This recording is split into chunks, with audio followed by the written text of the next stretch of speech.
Hey, race fans, Hall of Famer Darrell Waltrip here. You know, it's time to drop the green flag on another edition of Leaning Right and Turning Left with Sadler and the Senator, powered by Pace-O-Matic. So, hey, pull those belts tight one more time. Here's my buddy Hermie Sadler and Senator Bill Stanley. Boogity, boogity, boogity. Let's see what they have to say, boys and girls. I'm Virginia State Senator Bill Stanley, and I'm leaning right. And I'm former NASCAR driver and Fox Sports analyst Hermie Sadler, and I'm turning left. It's time for another episode of Leaning Right and Turning Left with Sadler and the Senator, powered by Pace-O-Matic. Hey, Hermie. Good morning. How you doing, bud? I'm doing great. How are you? I'm good. I'm a little cold. We're outside A little today. chilly. A little chilly. You want to set the scene? You do it. No, you do it. Well, typically when you tell me to do stuff and then I start doing it, you interrupt me and want to do it yourself. That's part of the gig. So we are, okay, let's go ahead and set the stage. In full disclosure, it's Tuesday afternoon. We're at the famous Caraway Speedway in Asheboro, North Carolina. We have some business to tend to on the track today. Some big announcements coming up that we will, this is what in TV and radio we refer to as a teaser. Okay, give it to me. We have what I would refer to for Sadler Stanley Racing, a big announcement to make on the show later today as it pertains to Sadler Stanley Racing. And so we'll get to that. We'll talk about what's going on with Sadler Stanley Racing. We will recap last Saturday night's actual Smart Modified Tour race that took place here at the Caraway Speedway in Asheboro, North Carolina.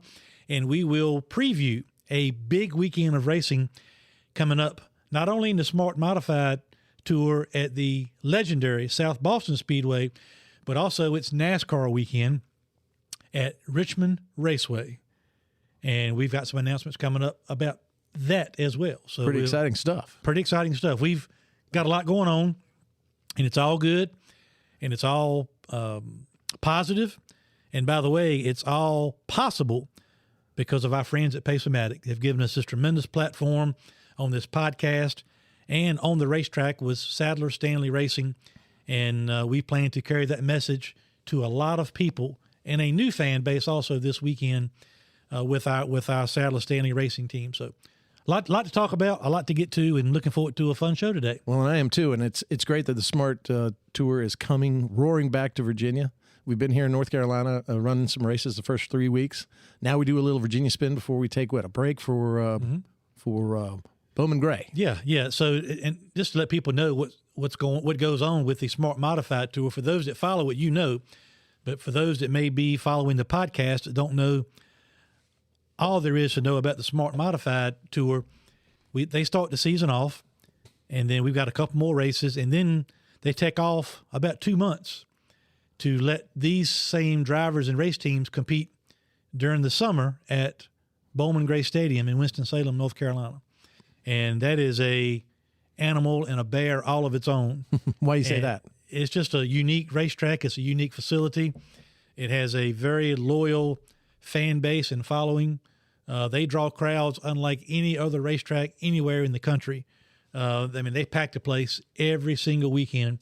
And so I think it's and I wish more promoters would take notice of things like that, work together instead of working against each other. Right. So to give these drivers an opportunity to compete in the Smart Modified Tour and also be able to compete at Bowman Gray in their series of races in the summer, then come back and pick back up and finish the season in the Smart Modified Tour. I think it's a great move for Chris and the officials at the Smart Tour to do that.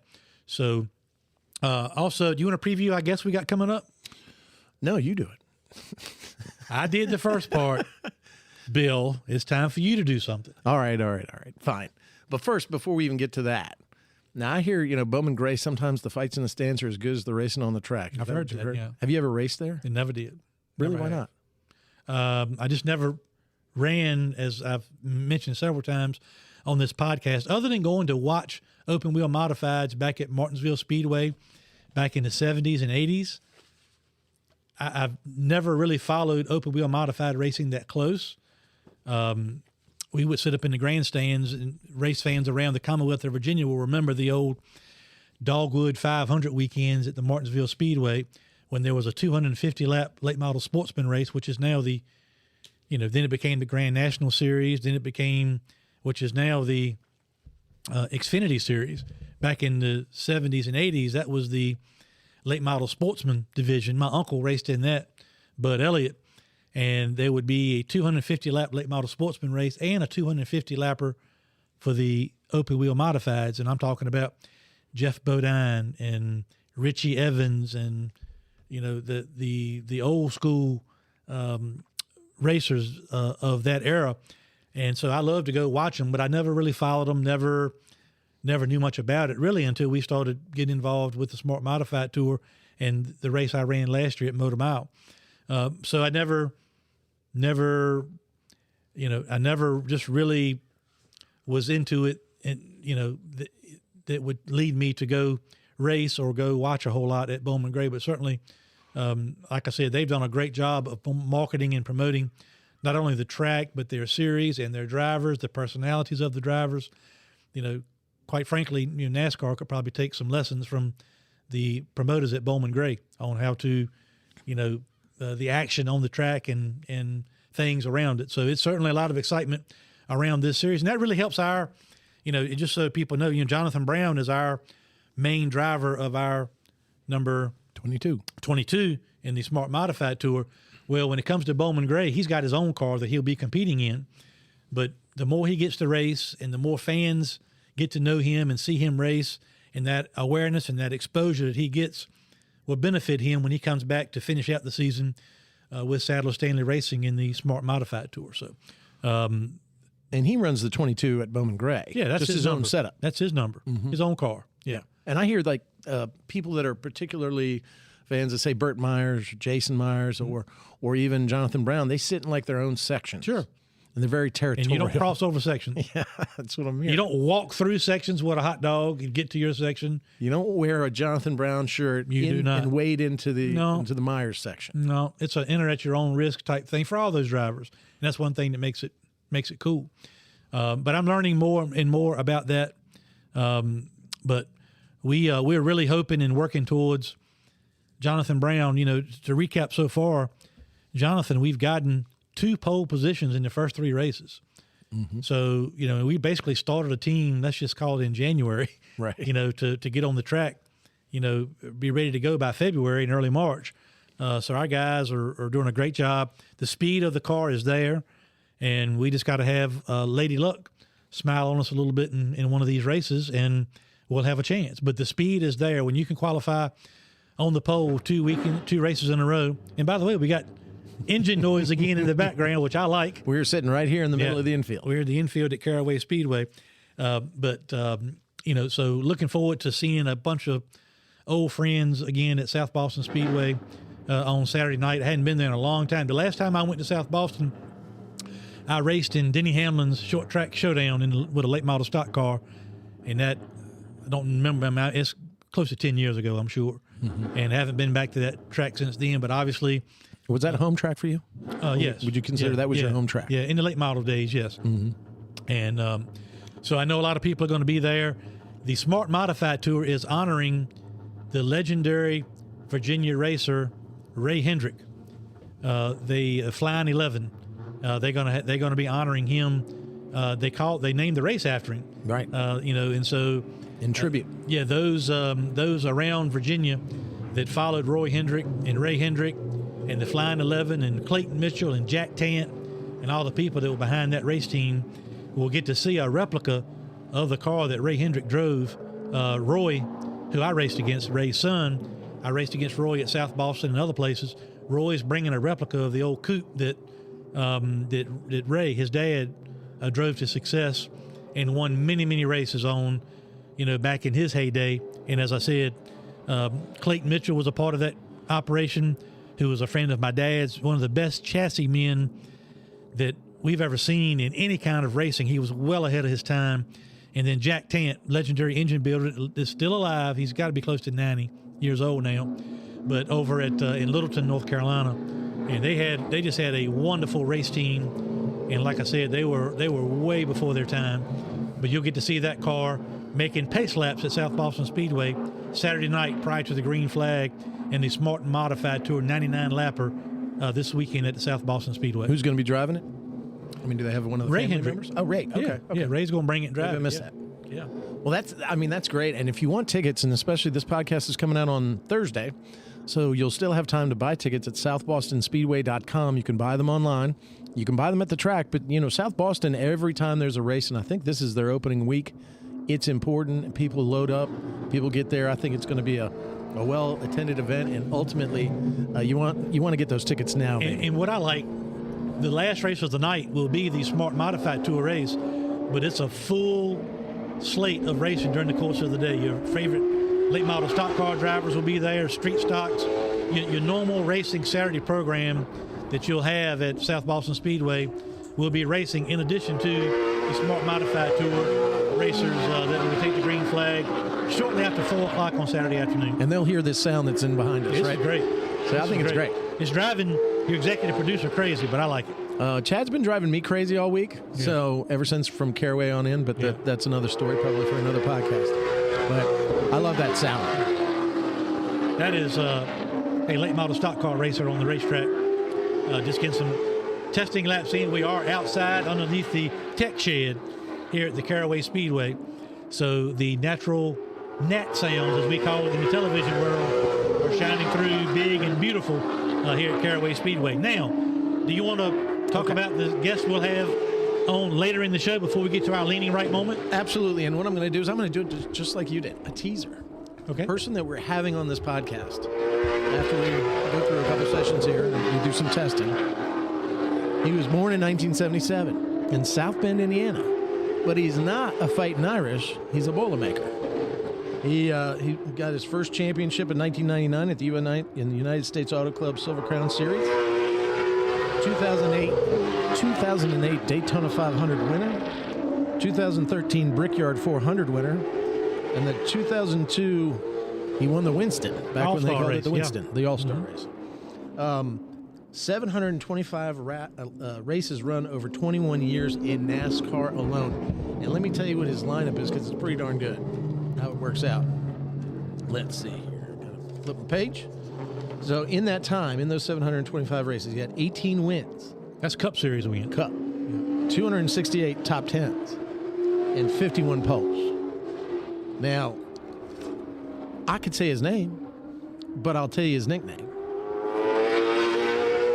You look at me like I don't know. Oh, you don't? You do know. It's the Rocket Man. Yep. We're going to have the Rocket Man on this podcast right here, right now at Caraway Speedway. After we hear that sound, after maybe he might be jumping in a car. Isn't that right? He's going to shake down a new car for us, the second new Sadler Stanley Racing open wheel modified out of the Phil Stefanelli PSR Products Racing Shop. We'll see its first time on the racetrack here today at Caraway Speedway, and we'll have more information and more announcements to come in a later segment on today's podcast as we talk a little bit more about Ryan Newman and why he's here, what we're doing, and what our plans are in the next couple weeks. You know, he doesn't have a ride this year in NASCAR. Why is that? You can ask him that. No. He'll be on the podcast. I'm not asking him that. You ask him that. I don't have the cojones to ask him that.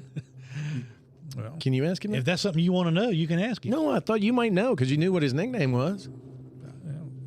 He's a winner. I'll ask him what I want to know about him, and you can ask him what you want to know about him. And look, I pulled this all off of Wikipedia from the internet, so it must be true. Yeah. Because you're Wikipedia. I'm more interested in asking him about.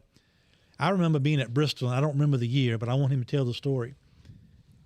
That the talk all week long heading into Bristol was, could anybody ever run a sub 15-second lap at the Bristol Motor Speedway in a NASCAR Cup Series stock car?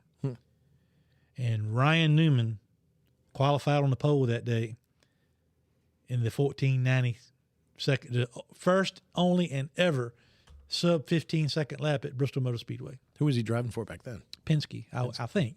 Yeah. I'll have to. Well, I mean, he drove for Roush, Penske. But there was a time, back in those Haas. days. I mean, he won 51 poles, obviously. Yeah. So there was a time and a place. He and Matt Borland together as his engineer and crew chief. I mean, they were just on it. I mean, you could just count on them. And there's no telling how many top 2, top 3 qualifying runs he had, in addition to 51 poles. But there was a time when I was doing TV for Speed and Fox, you show up to the racetrack and you'd be like, why are we even wasting our time qualifying? Because Ryan Newman is going to sit on the pole. They just had it, back in those days at the time.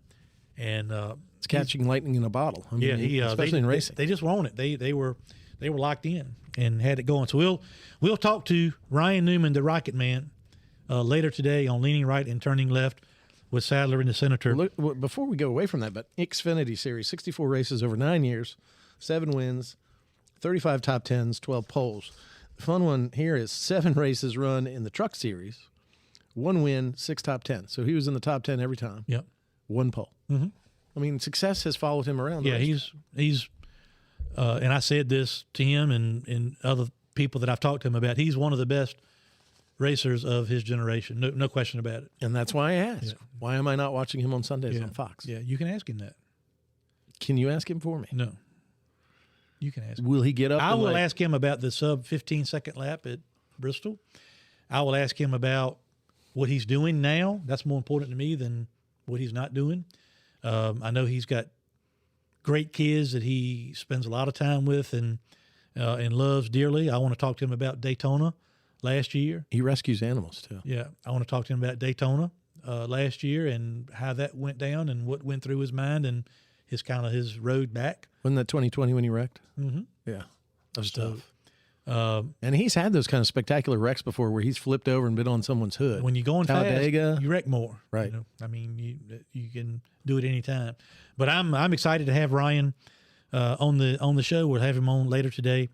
And it's going to be fun to see him taking a few laps in the Sadler Stanley Racing Open Wheel Modified later today at Caraway Speedway. And then we'll talk about what might be next. Chad, our executive producer, It looks like he's tickled to death, by the way. He's a little fanboy of Ryan Newman's. And his dad, too. His dad has a die-cast car that he asked his son to see if he would sign. Mm-hmm. But then he didn't bring the car. It's in South Carolina. Whatever, Chad. So Chad's over there in like a parka. He's a little cold-blooded. So this, I think, is a little chilly for him today. But it's kind of interesting. I mean, we're doing something we've never done before. We're sitting outside a beautiful classic racetrack. Had a lot of great racing this past weekend. I think we did, exceptionally well under the circumstances for what we got out there. Jonathan really just has good control, an excellent racer.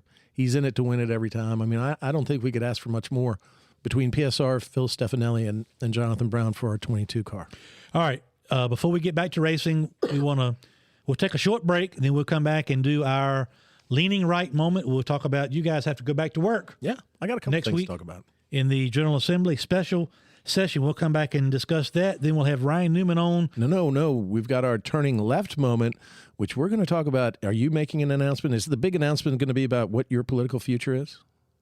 Is that what it is? I mean, are you... Turning left always has to do with racing. Oh.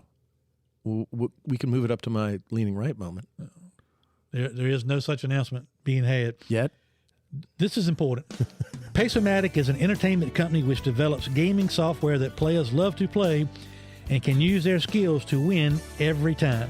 Plus, these games of skill provide vital revenue to keep family-owned businesses like bars, restaurants, convenience stores, and truck stops thriving.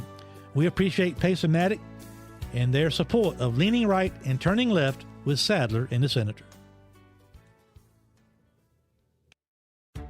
NMLS number 650884, Equal Housing Lender. New Year's resolutions are just hard to keep up with, but saving money is easy at SaveWithConrad.com. Wouldn't 2022 be easier with lower monthly payments? Get the best rate you've ever had, pay off your credit card debt, and even get the cash you need right now at SaveWithConrad.com. You don't need perfect credit or money out of your pocket to get started, and you can even skip your next 2 house payments at SaveWithConrad.com. Find out how much money you can save for free at SaveWithConrad.com. Hi, folks. This is Hermie Sadler. Thanks for listening to our all-new podcast, Leaning Right and Turning Left with Sadler and the Senator. I hope you are enjoying the show as much as Senator Stanley and I enjoy bringing it to you. Whether you're a family traveling together or a truck driver hauling freight up and down the highway, I hope you will take the time to visit one of our Sadler Travel Plaza locations in Virginia and North Carolina. Sadler Travel Plaza locations are licensed dealer locations for Pilot Travel Centers. And we also carry Shell Motiva petroleum products for our four-wheel friends. We pride ourselves on providing one-stop shopping for service, food, and entertainment. Our food options include Five Guys Burgers and Fries, Quiznos, Dairy Queen, Hermes Sadler's Faux Show Bar and Grill, Victory Lane Restaurant, Hunt Brothers Pizza, Dunkin' Donuts, and much, much more. Our locations include Sadler Travel Plaza in South Hill, located off I-85 at exit 12, the Sadler Travel Plaza of Emporia, which is conveniently located on exit 11B off I-95, and Sadler Travel Plaza on Highway 58 in Suffolk. We also have our North Carolina location, Sadler Travel Plaza in Dunn, North Carolina. That's exit 75 off I-95. We appreciate all of our customers, and Bill and I appreciate you listening to Leaning Right and Turning Left with Sadler and the Senator, powered by Pace-O-Matic. And we're back, Leaning Right and Turning Left with Sadler and the Senator. We're at Caraway Speedway, Asheboro, North Carolina, and we're powered by Pace-O-Matic. Time for our Leaning Right moment, which, by the way, we are not at the high atop the Stanley Law Group skyscraper in downtown Richmond. We're not on the SLG Consulting motorhome. We have yet to land a presenting sponsor for our studio, which means today we're sitting outside in the infield of a racetrack because we don't have a sponsor With a card table. with a card table. And Chad in a parka. Because we don't have a sponsor yet for our studio. This is grassroots, man. This is how we start. This is how we begin. From humble, we begin. Yeah. Well, I'm cold. Really? I'm fine. So now is our Leaning Right moment, which is this a bad time to say we also looking for a sponsor for our Leaning Right moment with Senator Bill Stanley? I have one. You have one? I have one. Oh, well, let's hear it. Ladies and gentlemen, the Leaning Right moment for this podcast is brought to you by Charlie's Waterfront Cafe in beautiful downtown Farmville, Virginia, right next door to the Greenfront Furniture Warehouse. If you want great food, great fun, great music, great drinks, great everything, go to Charlie's Waterfront Cafe, downtown Farmville, Virginia. Go see my buddy and my old roommate at Hampton-Sydney College, Tom Graziano. Tell him that I sent you, and he will give you nothing off for your meal. Give you nothing off for your meal. That's a great spot. Yeah. Do you happen to know a guy that I'm sorry, I'm getting off subject again. Yeah. We got to get to our Leaning Right moment. But you mentioned Greenfront Furniture. Yep. There's a crazy bastard that works for Greenfront Furniture named Winning Queensberry. Used to. Do you know Winning Queensberry? I do not. Okay. Dickie Crawley, the owner. Yeah. I knew. Ask Dickie Crawley when you get a chance.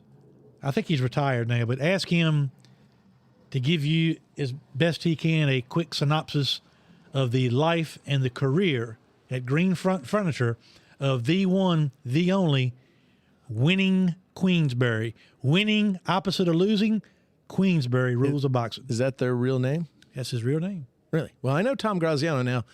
He runs a good bar, good restaurant there at Charlie's Waterfront Cafe. He also owns Greenfront? No. He owns the restaurant right next door. And right there in one of the old warehouse buildings. It's a beautiful place. I've been to Charlie's. Yeah. My Overlooking wife went to Longwood. Oh, really? Yeah. What years? I can't say that. Oh, okay. Well, crazy? I went. I'm not going to talk about what year she was in college and not going to talk about how much she weighs either. I went to Hampton City from 1985 to 1989, and I was wondering if I owed her 1985 to 1999? Is that what you said? Yeah, about it. Should have been, could have been. Almost stayed there. You know, Tommy and I talked about starting a restaurant together. We were roommates, best friends. I love him to death. He's one of the greatest guys you'll ever meet. Funny. Would you ask him if he's interested in a slew of restaurants in Emporia? I will. Maybe some slip-ins. I can. No. Restaurants. Okay. Faux Show, Victory Lane at the truck stop, Five Guys Burgers and Fries, IHOP, things of that nature. I can, if he wants to expand down into the Mid-Atlantic region of Emporia, Virginia, I can set him right up. I'll ask Just you. walk right in and go to work. Tommy, I know you're listening at the. He'll have to hire extra people just to help him count his money. at the end of the Okay. night. And that's the selling point? No employee issues. What about the IHOP? No, it's just it's all just gravy. It's just unbelievable opportunity. You know, you and I off the air while we were getting ready to come back, We're talking about the oil industry and what a bunch of fascinating facts you were throwing at me. We're going to have a podcast about business because we're about small businesses, and especially the oil business, because I think there's a lot of misperceptions about us and what we see. You know, just a regular average Joe like myself who sees something on TV, wonders why gas prices are so high, just must think that you, Hermie, are just making money hand over fist. And what you told me was something completely different. And it's so fascinating. We're going to have to make that a podcast. Love to, but you're getting off the point. I want you to tell Mr. Graziano that I really would like for him to come expand down into Emporia. But on a serious note, Maybe we'll bring him on the podcast one time. Charlie's is a great little spot there in Farmville. And we've been there many times. As I said, my wife was in Longwood and spent a lot of time there as well. But I'm anxious to know if anybody in or around Farmville or Green Bay, Virginia, can remember my friend Winning Queensbury. Well, I'm telling you right now, because Tommy will work the bar a lot. He's very active as an owner. If there's a guy named Winning, and if he likes an adult beverage, then Tommy Graziano knows it. So, Tommy, I know you're listening if you're out there. We're going to need an answer on Hermie's question. Winning, opposite of losing, Queensbury rules of boxing. Anyway, I'm glad we've got a sponsor to our Leaning Right moment. Later today, I do not have a sponsor for my Turning Left moment yet. Well, why not Five Guys or Faux Show? Well, we're on or Victory Lane. Budget constraints. Okay. All right, fine. Budget cuts. Well, I was doing my work. Yeah. You know, you keep working on it. I'll keep working on it. Now, this is a test run for Charlie's Waterfront Cafe. Okay, great. Well, He wants to hear it. what are their business hours or anything along those lines? They serve lunch and dinner. Yep. And, of course, they have a very large bar and entertainment center. They have an outdoor patio. They have actually a wine tasting room in the basement. It overlooks the beautiful Appomattox River. It's a really nice spot and great food. They've got great chefs. They change it up all the time. He's very particular. So, you know, they don't serve anything that's not to his standards. And I've never had a bad meal there. I have literally been there dozens of times. Tommy has lower standards in other things, but not food and drink. And that ought to really help get another ad buy on the program. I'm telling you, he'd be great to have on this podcast. Yeah. No doubt. All right, Mike. So a Leaning Right moment is I want to set you up. You guys, by you guys, I mean the General Assembly has been called back by Governor Youngkin. You go back to work when, and what do you plan to accomplish? So he called a special session, which you can do by the Constitution. Either 2/3 of the bodies of the House and the Senate can call a special session, or the governor can hand down a proclamation. And then every time we adjourn sine die, we basically dissolve the governmental body of the legislature, and then we have to reform. So we're going in Monday to reform. The problem is we still don't have a budget. What I'm hearing is we haven't gotten close. Maybe they're talking. I don't know. I'm not, my pay grade is a little lower than theirs that do these kind of conversations. But, so to explain to people like me and others that are just curious, if there are conversations going on and you're a state senator and you're not in on those conversations directly, who is on those conversations? So what they usually do, especially the party that's in power, is going to we have what's called conferees, budget conferees. And so those are selected by the chairman of finance. Usually, right now, the Democrat conferees in number would outnumber the Senate conferees on the Republican side. So we've got usually it's the more senior members of the Senate, the ones that have been there a while. So they're the ones that usually work out the budget. On our side, we have Senator Norman, we have Senator Emmett Hanger, and we have Senator Steve Newman. And then they have theirs on the other side. So they're supposed to get together with the House, their conferees that the Speaker appoints, and get together and work on a budget. The two chairmen of finance and appropriations in the House work out their differences. Because there are different topics. There's different things that must be addressed. There's wish list items that maybe couldn't get financing. So the bills that maybe are supporting those die because we didn't have the funding for them in the budget. And there are those things that we always have to fund. I love that sound. most like education, public safety, infrastructure, construction of roads and bridges and those kind of things. So we're about $3.5 billion apart between the House and Senate.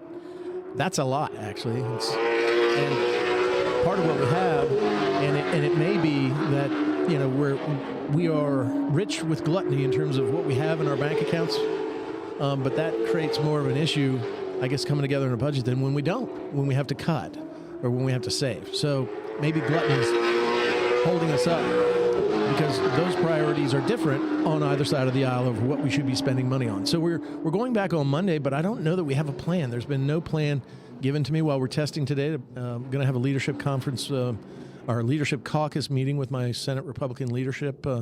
I'm the whip for the Republican Senate caucus, and so we're going to see. I mean, I would hate that we just check in, form up, and then check out on Monday. I mean that could happen. Yeah.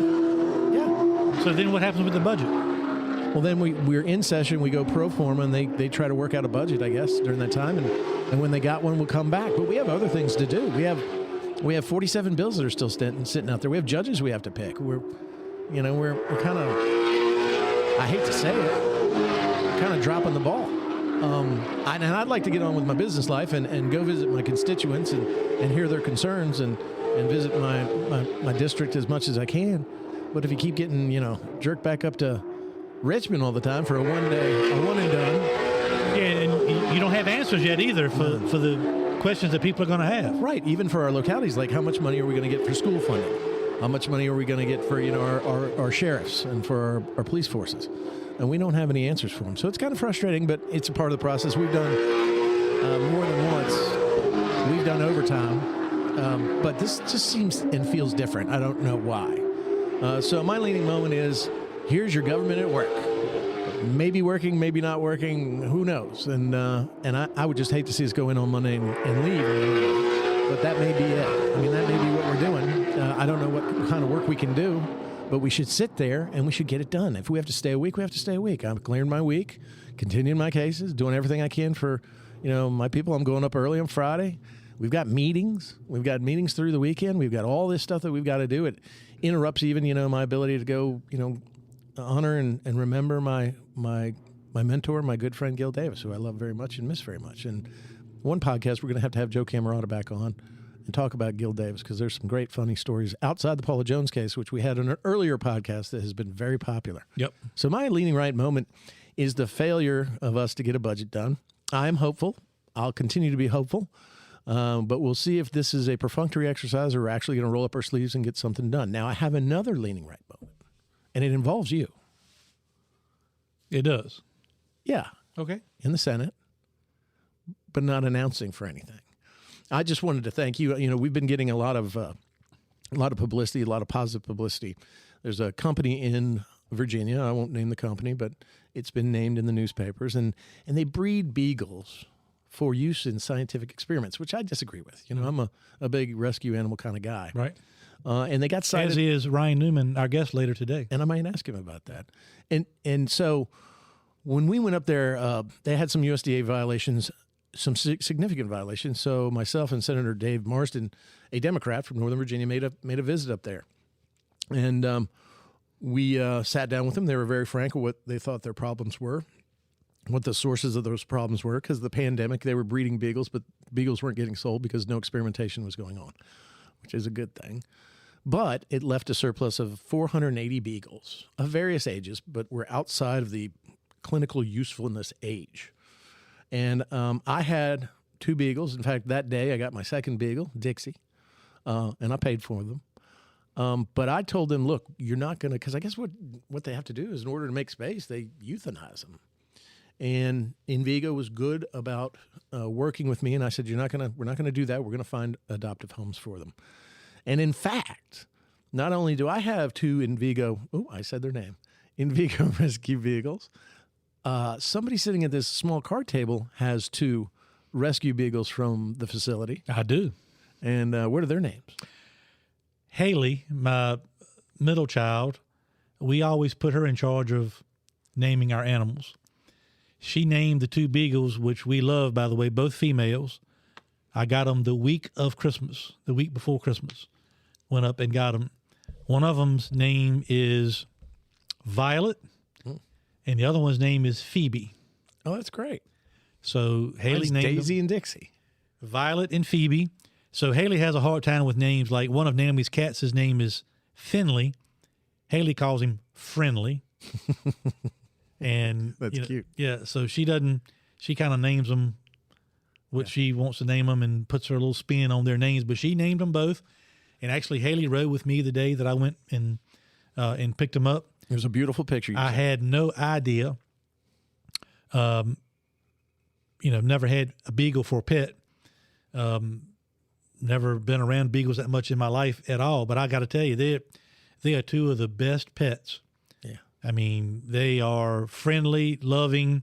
And so at my house now, and I just hope that the animal control people in Emporia are not listening to this podcast, because I'm out of compliance with the amount of animals that I'm supposed to have without a kennel license. Now, wait a minute. Now, in today's society, can't you say that one of those beagles identifies as a cat? You're fine. I'm your lawyer. I can. That's do why you look. That's why I got you. Yeah, I'm there for you. I got to file some paperwork as soon as I get home. Yep. So we've got Phoebe identifies as a kitten. We've got the two beagles, Phoebe and Violet. We've got 3 labs. We've got a black lab named Jade. Haley calls him Pup Pup. We've got a yellow lab named Bristol for Bristol Motor Speedway. Oh, wow. That dog used to belong to Elliot. Elliot and Blake Shelton got trained labs to hunt, duck hunt, and things of that nature at the same time. Elliot got the dog, and the dog turned into a pet. And Elliot said, well, the dog don't hunt no more. I don't want it. So my wife adopted that dog from my brother. Of course.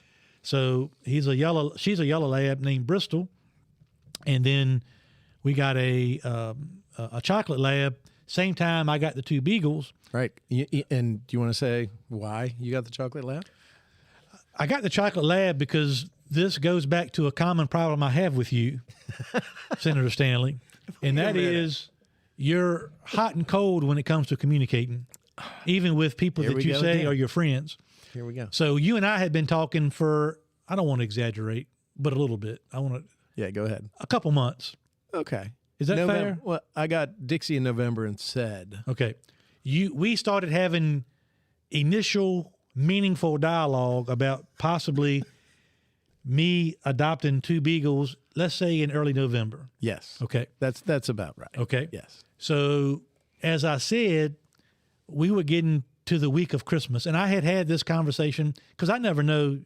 You probably understand your wife better than I understand mine. No. Mm-mm. I had no idea how my wife would react to possibly getting 2 more puppies to the house.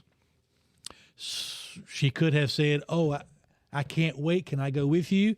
Or because she could say, I bet the same thing she said when I told her you and I were starting a race team. Have you lost your damn mind? It could be either of those. Uh-huh. So she tells me, yes, that would be great. Love to have the. So then she got her mind, as did my daughters, Cora, Haley, and Naomi. Oh, we're getting 2 new puppies for Christmas. Mm-hmm. So as we got further towards Christmas, first week, second week, third week of December, I call, text, leave messages, call, text, leave messages, call, text, leave messages. You must have had the wrong number. No response. So I'm sitting here like on Tuesday before Christmas thinking, Bill has either forgotten me or certainly forgotten the fact that we've talked about us adopting these 2 beagles, or a bigger name on the other line, whatever it might be. A bigger name. But Santa Claus, I do know, is going to have to come up with puppies for Christmas morning. Right. So I had been talking to this other lady that lives not too far from Emporia that breeds and raises lab puppies. We had recently had to put down our old chocolate lab named M&M. Don't you always hate that? From when my brother drove M&M's car. Oh, wow. Haley named that dog too? Oh, yeah, sure. Okay. So Great names. Haley, M&M, we lost M&M. So I said, okay, how I can fix this is since Bill has screwed the pooch on the puppy, literally, on the beagle situation, Santa Claus has got to go get a puppy. So Naomi and I went and met our new chocolate lab puppy named Macon. You don't like the name of that dog because it's named after Randolph Macon. Our bitter rival. Where my Hampton daughter City. plays softball. Right. She does a great job, Yeah, but it's still Randolph Macon. Yeah. So we go spend the morning and pick up our new chocolate lab puppy named Macon. And then as I'm pulling out of the driveway, after I've purchased, paid for, and my daughter is already in love with Macon, you decide to call me and say, hey, can you head to, I guess we can say it now, Envigo. Cumberland County. Go to Cumberland County to Envigo tomorrow morning, 11 o'clock, and pick up the 2 puppies and pay for them and take a picture for the paper. And I was like, so am I going to say, You had no faith, Bill? I didn't want to get it to you during Thanksgiving because it was Christmas.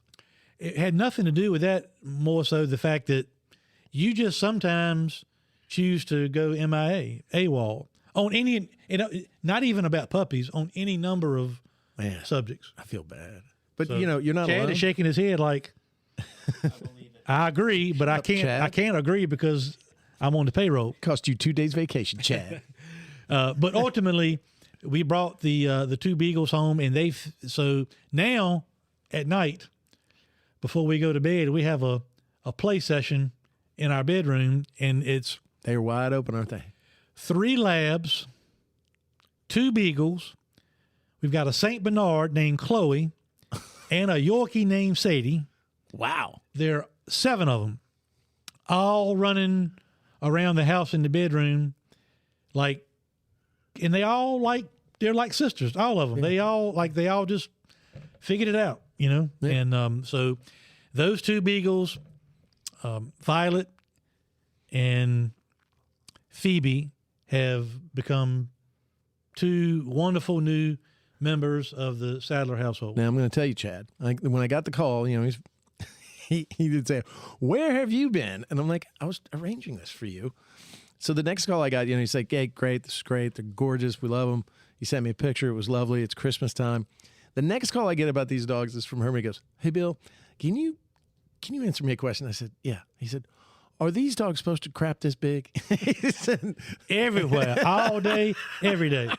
and I said, Yeah, from experience, yes. I wasn't going to get to the point where these lovely, beautiful, in the case of the beagles, adopted animals that we love, rescue animals. I was not going to get to the point on the podcast where I admit that if I had to estimate, they've done $50,000 worth of damage to my house. Wow. Well, let's cut that part out. Because these are beautiful dogs, and we still have some to adopt. We had 480 to adopt. This is my final The part. damage was done. The other dogs did that. Yeah, They labs are bad. They bite on doors and Well, and you get puppies. That's what moldings you're going to and do. things of that nature. Yeah. So we were released 480 dogs, and Envigo's done a very good job in terms of transport, making sure the medicals are up to date, behavior was good on each one of the dogs. They did studies on those. They were even paying for the spay neuters and all the cost of transportation for our releasing agencies in the Commonwealth of Virginia. Homeward Trails is one of the great ones up in Northern Virginia. Sue Bell has been unbelievable, and she has been able to find forever homes for these dogs that otherwise might have been euthanized or subjected to scientific experiments for over 300 dogs. Is that right, Chad? And they are, we have 50 or so of those still in the Commonwealth of Virginia waiting for adoptive homes. If you want to adopt one of these great beagles, and I have 2, and I have 5 dogs as well, and they haven't tore up my house at all. I mean, the hard thing is look, they've never known life without being in a concrete run, indoor, outdoor, chained cage run. So hard surfaces to them appear to be the places where you should do your business. Yeah. You know what I mean? Right on. So there is a bit of a learning curve, but it's worth it, and they are so loving and so appreciative and just so in tune, with emotions. And, my daughter, my beautiful daughter, Aubrey, was having a bad day at school. Man, the dogs knew. Yep. And the dogs were right there, especially her dog, Daisy. And just to see them have that forever life, and even for the first time to put their paws on grass, which they find to be foreign, then that's sometimes also part of your problem, because they say, "Oh, this is where we play." And then you'll put them outside for a while, and you got to train them, and they'll come back in and go, "All right, now it's time to go to the bathroom." I've been amazed, But as I they're good. told you, They're easily trainable. I've been amazed at how all these different dogs of different breeds have learned to get along, and they get in the truck together, they play together, they all that. But they all, you mentioned their keen sense of awareness. Those that don't know, I'm sure most people that listen to this by now know my middle child has autism. Right. And all of those dogs, they can be running around crazy, wild, playing, throwing the ball, doing all that. But when they get near Haley, they sit.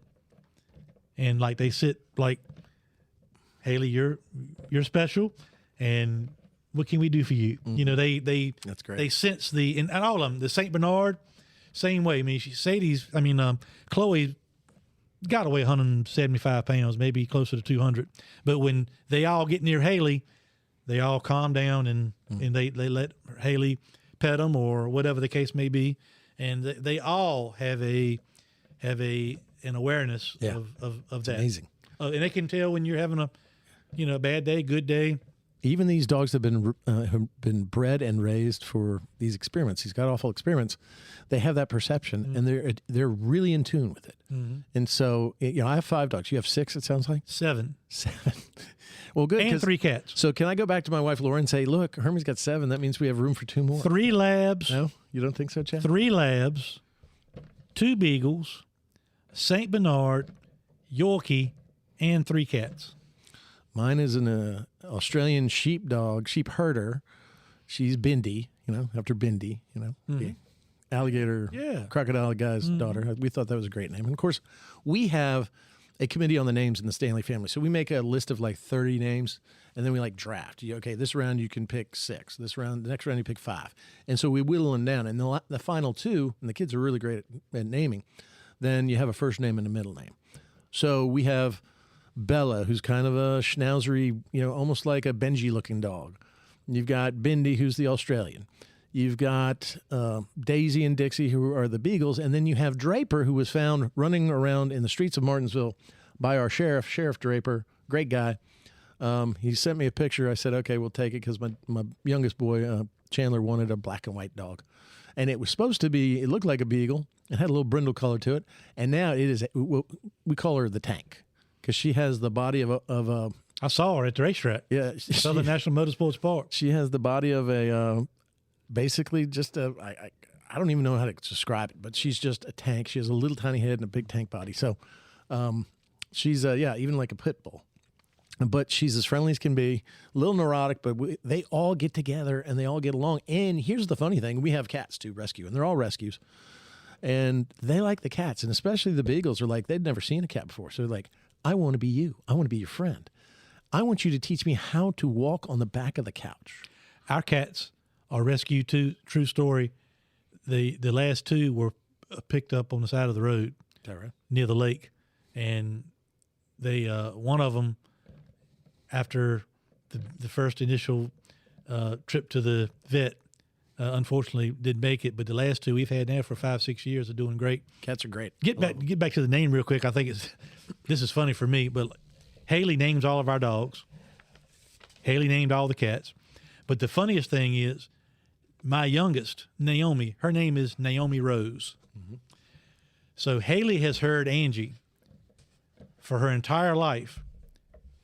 When Naomi does something good, Angie says, Naomi, hey, Naomi, you sweet Naomi, da-da-da. When Naomi misbehaves, Angie says, Naomi Rose, Naomi Rose. So Haley, my middle child, has always thought that Rose is something you add when you're mad at somebody. Ah. So when Haley's mad at me, she says, Daddy Rose. And when she's mad at Elliot, she'll say, Elliot Rose. And if she's mad at Chloe, the Saint Bernard, she says, Chloe Rose.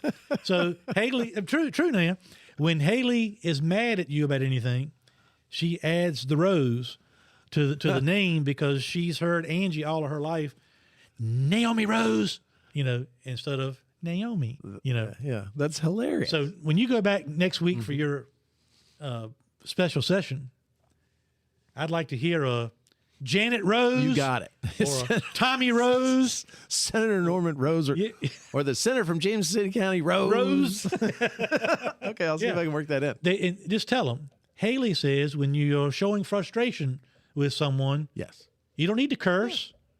Makes perfect sense. Just put a rose in there, and we will know that you mean what you say. Just that reminds me that our lieutenant governor, one of the greatest lieutenant governors we've ever had, Winsome Earl Sears, history-making lieutenant governor, after all this was going on, and we were actually bringing dogs into the General Assembly and having them be adopted by senators, delegates, members of their staff. We probably parked about 10 dogs in good homes. One day I pressed my button to speak, and she said, Senator Beagle, the senator from Franklin. And I said, this Beagle rises for the purposes of an introduction. So everybody got a big laugh, and it's been a big thing. I think we're going to continue that program with Envigo, continue to find these beautiful dogs, beautiful homes, and forever homes. And so that, you do a lot of things and for your area, and that's what I fight for. But those kind of things are the feel-good things that you do. I passed 4 pieces of legislation with Senator Jennifer Boysko. She's a Democrat from Northern Virginia as well. We work very hard to put some regulatory processes in place so these dogs are treated humanely. If they're going to breed them, if this is an industry, then you've got to treat them kindly, humanely, and you can't have the problems that they're having. So let's hope that y'all are all to be commended for that. And actually, these Beagles have provided the one little piece of lifeline or something that I might have in common with Senator Howell. She's a Beagle lover, and I actually sent her pictures with me with my Beagles, and she sent me she's a picture Beagle back. lover. Beagle lover, yeah. Not a Senator Beagle lover, but she's a Beagle lover. And then the other place I'd like to give a shout out to is in Wyoming, who has taken on a lot of these dogs, and it's a dog sanctuary, and it is called the Kindness Ranch. Thank you. See, this is why I bring Chad with me, because as I get older, Kindness Ranch. So shout out to those guys as well. Really appreciate all the hard work they do in caring for animals, just like Ryan Newman does, and he has a foundation that educates people on treating animals humanely and also rescues dogs as well, and that's great. Just know when I call you, if I say Billy Rose, I'm surprised I haven't heard that earlier. Yeah. Now it's time for the Turning Left moment.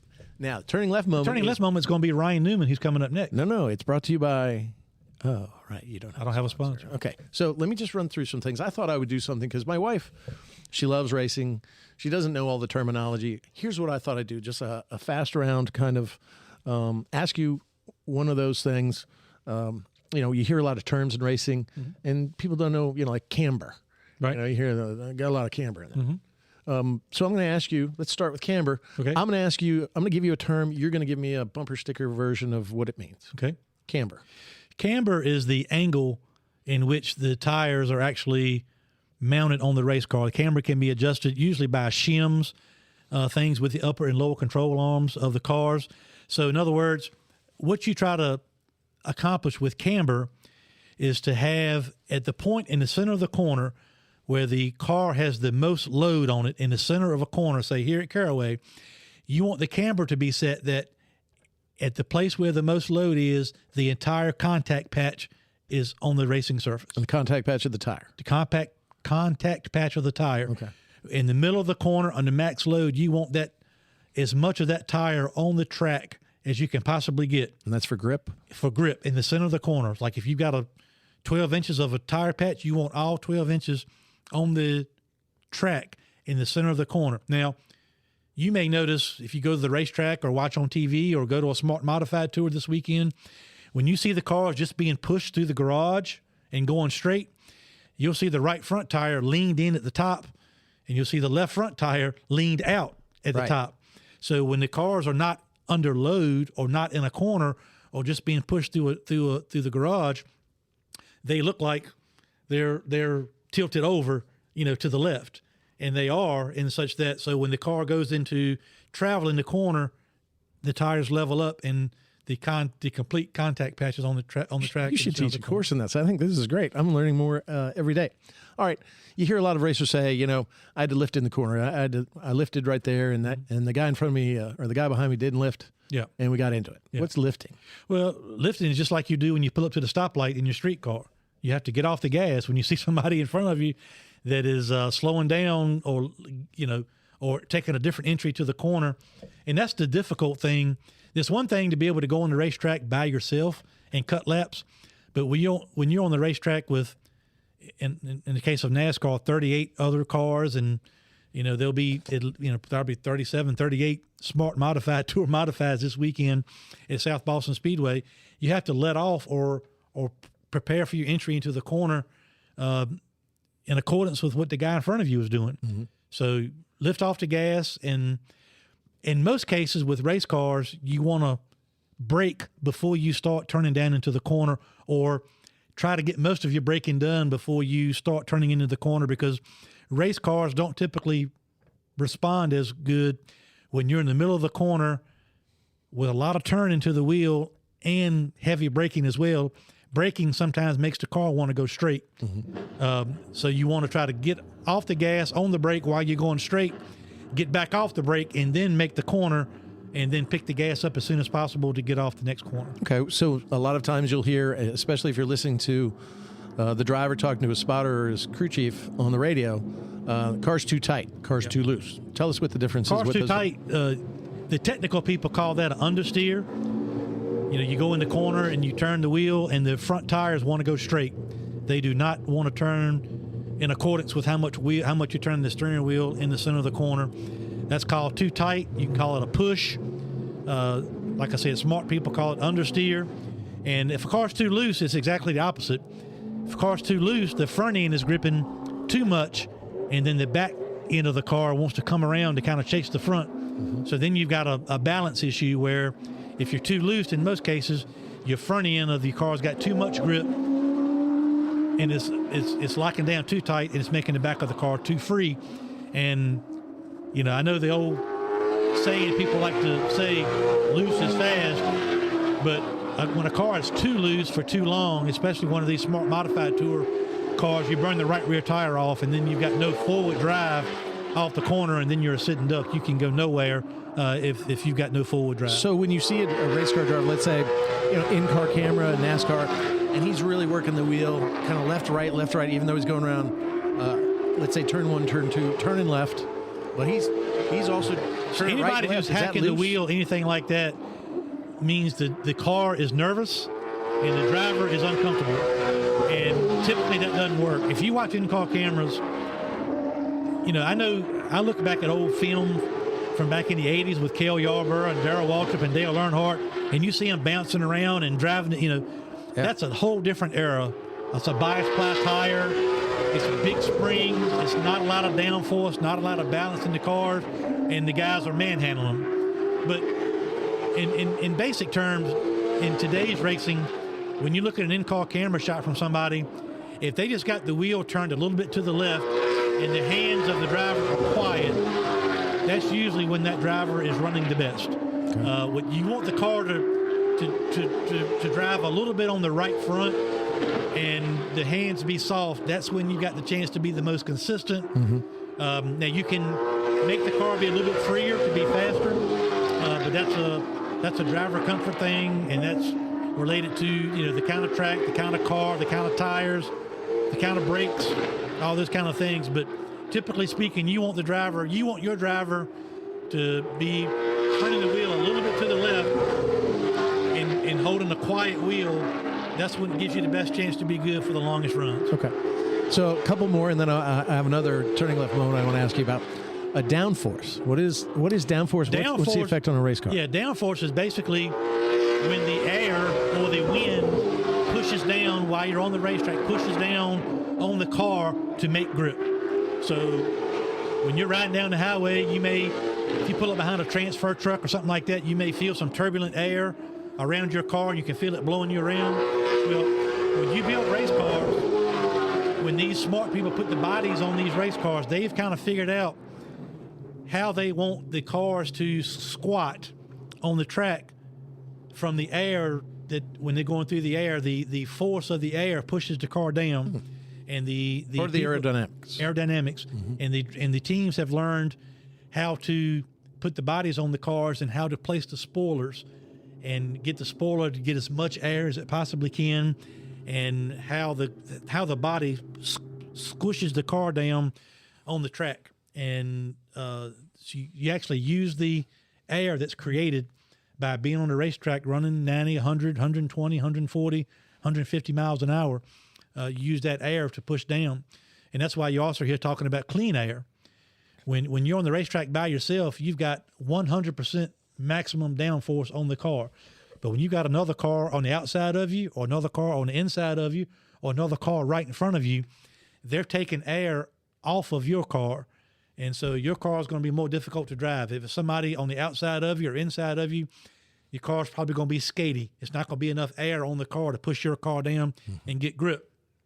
If there's somebody right in front of you taking the air off the nose of your car, then you're not going to have the front end downforce. Your front end is not going to grip and turn so you can get on the gas quick and get a good run off the corner.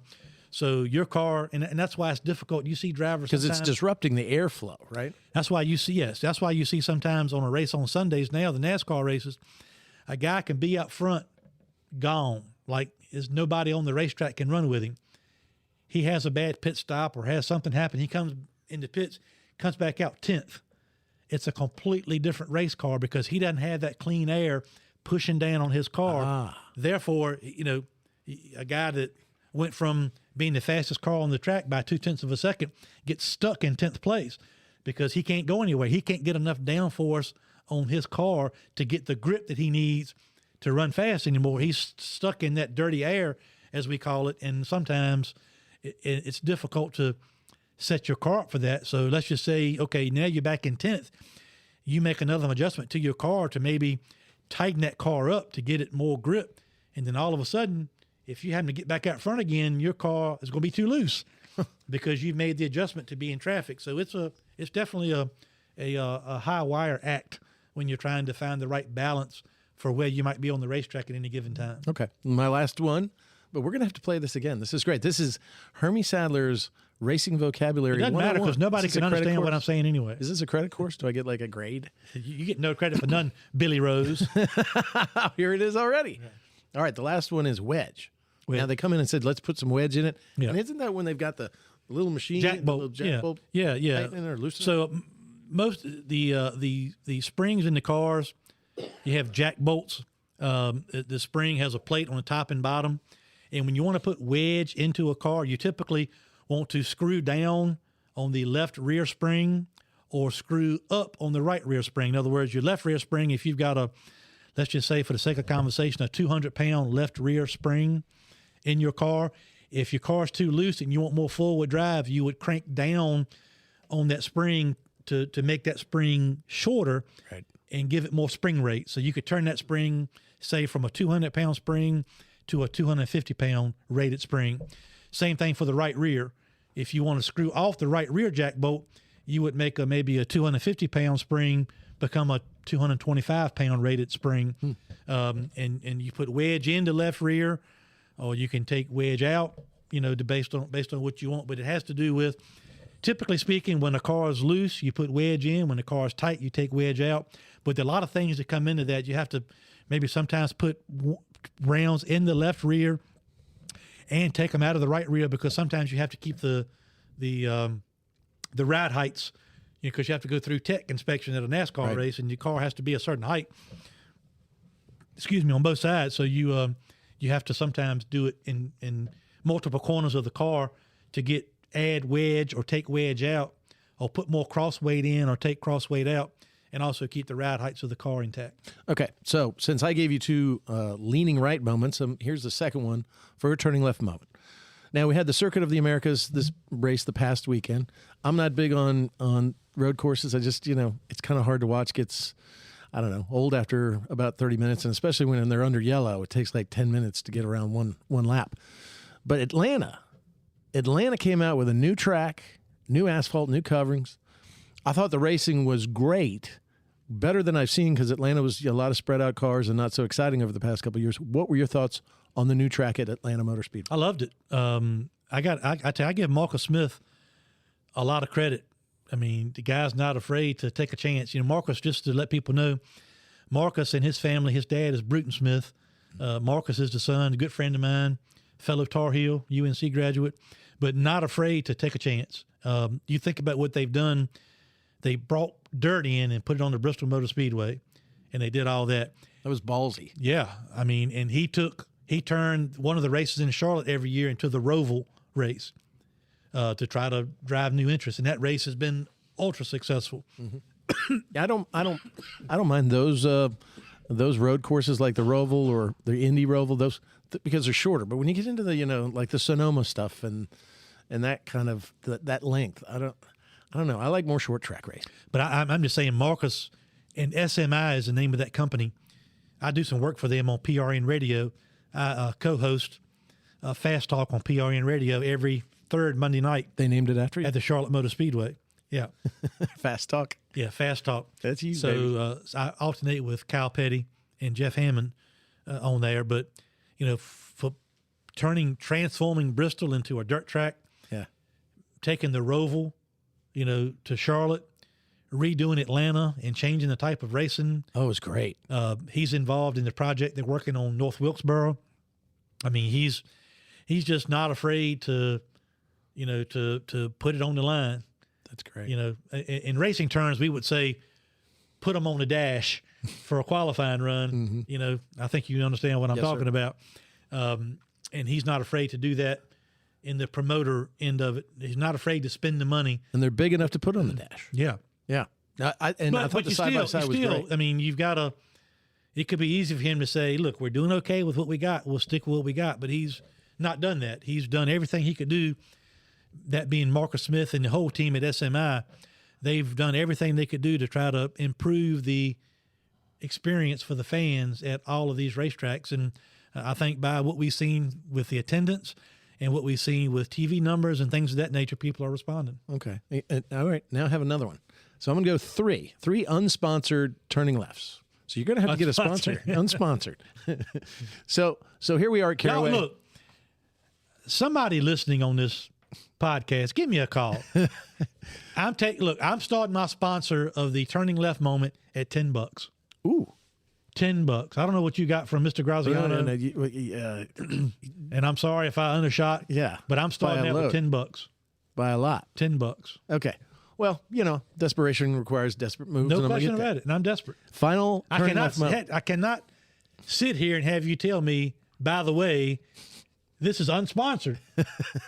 Not a fan of that. Well, encouragement. We're encouraging. And that's how we do it. $10 for the sponsor, the turning left moment on the next podcast. We usually encourage Somebody each hit me other up. by giving each other crap. That's Somebody hit me up. a part of our personalities. and our Somebody hit friendship. me up. Yeah. And I'm sure you're going to have it now. They're going to be lining up out the door. $10 It's going to take for a mention. It's going to take 15 minutes just to read That's all the great. sponsors. $10 But a it will piece. not be unsponsored. It will might not. be under-sponsored, but it will not be unsponsored.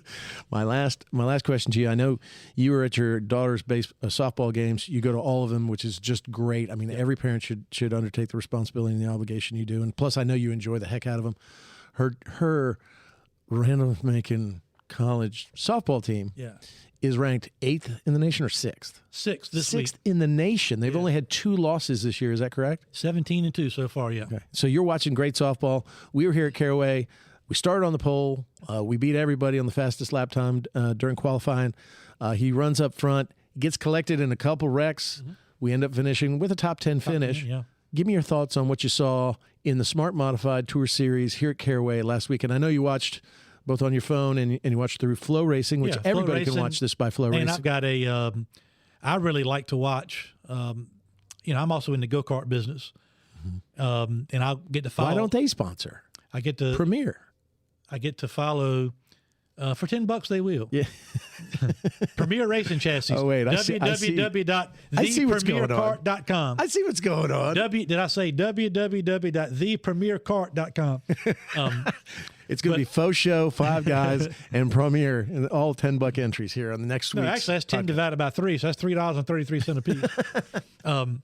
But I got a little thing on my phone. It's called Race Monitor that I watch my go-kart It's an races. app. It's an app on my phone called Race Monitor, and I've got go-kart customers racing all over the country. And the reason I like to watch Race Monitor is because I can see lap times. I can see everybody's lap time in the field every lap.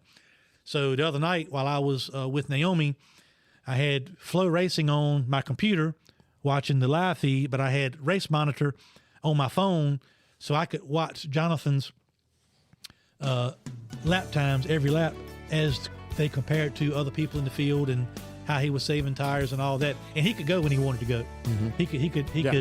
He had the speed. But so, I mean, I feel good about where we are, what we're doing. We got a great driver. He's got a lot of experience, and we just need some good fortune. And great equipment. And we're Yeah. waiting here to test, and we still don't see Phil Stefanelli. Yeah, so I'm going to have to call He our told guy. me to be here at 1. Yeah. At first it was supposed to be 11. Then it was 1. You're then his it'd be boss, 3. so I want to see how you handle You're this. the boss. I'm not the boss. You're I the want boss. to see how you handle this when he gets we're here. gonna have a talking. I think you ought to give him a piece of your mind. Well, we actually got most of this podcast done. We're going to come back here in a minute. We're going to take a break. We're going to come back with the Rocket Man. The Rocket Man is here on Leaning Right and Turning Left with Sadler and the Senator. Brought to you by Pace-O-Matic. Right. We'll be back. We'll take a short break. We'll get some testing done, and we'll come back with one more segment on today's episode. We'll be right back. Time to tell you about something I'm super passionate about: protecting your family. Yes, this is a life insurance ad for GoliathLife.com, but to me, this is really about peace of mind. Think about insurance for a second. We all get medical and auto insurance, yet we never even know if we're going to have a need for it. Let me let you in on a little secret. You need life insurance. We're all going to die. Now, as you let that reality sink in, think about what would happen if your family stopped having your income tomorrow. If you don't have a plan for that, you need to visit GoliathLife.com, and I mean right now. And just personally, I've lost 2 friends in their 40s this past year and a half, and I don't even want to think about what their families would be going through had they not had life insurance. If you don't have it, get it. Protect your family. And I suggest you go to GoliathLife.com because they've made the process of getting affordable life insurance super easy. Goliath Life streamlines the life insurance process by allowing you to get quotes from more than 20 carriers within minutes. And you'll pick your terms and payments to fit your budget. You pick your price, you start the online application immediately, and even schedule the medical exam to come to you. And I've done it. They sent someone to my office. I skipped the phone calls, the paperwork, and the crazy invasive conversations. Goliath Life makes buying life insurance simple. There's no hidden fees, no upsells, no hassle, hell, not even a phone call. Goliath Life is life insurance in your hands on your time. Get multiple quick quotes right now from the comfort of your own home and begin your application in a few easy clicks right now at GoliathLife.com. Hey, this is Bill Stanley, Hermie Sadler's sidekick on this podcast. But when I'm not in Richmond at the Capitol or doing this podcast, my real job for the past 27 years is as a trial attorney with the Stanley Law Group. Here at the Stanley Law Group, we represent our clients in every courthouse in the Commonwealth. No problem is too small for us to solve. No case is too big for us to win. Whether it's criminal charges, traffic offenses, civil disputes, litigation matters of any sort, we handle it all. We make sure we treat every client like family because they are to us. Your problem is our problem. Your success is our success because we hate to lose more than we love to win. And believe me, we win a lot. Don't believe me? Go ask Hermie. I'm his favorite lawyer. Give us a call at 540-721-6028 and let us help you. Or visit our website at www.vastanleylawgroup.com. At the Stanley Law Group, we'll make sure that we are the lawyers that you swear by and not at. And we're back. It's Leaning Right and Turning Left with Sadler and the Senator, powered by Pace-O-Matic. We are on site at the famed Caraway Speedway, Asheboro, North Carolina, as we prepare for a big weekend of racing. Bill, the Sadler Stanley Open Wheel Modified team. Of course, Saturday night, the Smart Modified Tour goes back to the track that really Elliot and I both started our racing careers at, the South Boston Speedway. But first, on Friday night, Sadler Stanley Racing making its debut in the NASCAR Whelen Modified Tour Friday night at the Richmond Raceway. And when you're looking for a driver to fill the seat in a brand new car, and our first time in that series at that kind of a platform on that track, And they're not named Sadler, then what do? you go to the best guy that you can find that you can find. that is crazy enough to jump in a car. And let's just be honest, we're at Caraway trying to test, and we're all here, and the car's not even here yet. Good old Phil Stefanelli, Mr. Excitement, late again. But I'm so excited to have Ryan Newman join us on the Rocket Man. show. Yep, The Rocket and Man. proud to have him wheel our open wheel modified on Friday night. Ryan, it's been a while since I've seen you. I spent probably 20 years of my life seeing you every weekend. And we've been kind of doing our own things, but good to see you back, and welcome to the podcast. We appreciate you joining us. No, it's good to be a part of it. There's no doubt that you have talked more about me than you have talked to me. Yeah. but we do have a lot And of you things. still in have the common. Coke. Yeah, I've never done an interview with you, whether it be on this podcast or on Fox Sports or back in the Speed Channel days, all Right. of it, you walk out the holler with the Coke. Right. I mean, So first question, tastes good. How does that work? well, how does that work? It's an amazing program that they have with the Coca-Cola Racing family. I'm sure this is a side note for Yeah. your program, but it's all done through our charities. So it's a great way for them to advertise through our charities, and then they write our charities a check based on how well we perform. So they've got a setup where they've got chug points. And depending on what outlet you use, there's a scoreboard basically, and it's just a great opportunity for us to do good things, have a Coke in our hand, which for me, I personally enjoy it. Some drivers don't always enjoy it, but it's a part of life, right? And but I enjoy their products and live that life. And you know, the flip side of it is it's an amazing part that they do that it's easy for them to write a check to a 501c3 and feel like they're making a huge difference, and they're making a huge difference about what we love. It doesn't have to be our charity. It could be our charity of choice, and it's what we're passionate about. So for you know, we're always thankful for having a Coke in our hand and the opportunity to get what is a free drink, but in the end, it's a lifestyle for me and does great things for our charity. And I know a little bit about that because my brother, Elliot, was in the Coke family of drivers for a long time. And when I'd be either doing an interview or with him on the bus when he was always doing one, that was the number one priority of Will, the bus driver, was get the Coca-Cola out and ready to go. So we want to talk about, obviously, our race together on Friday night at Richmond.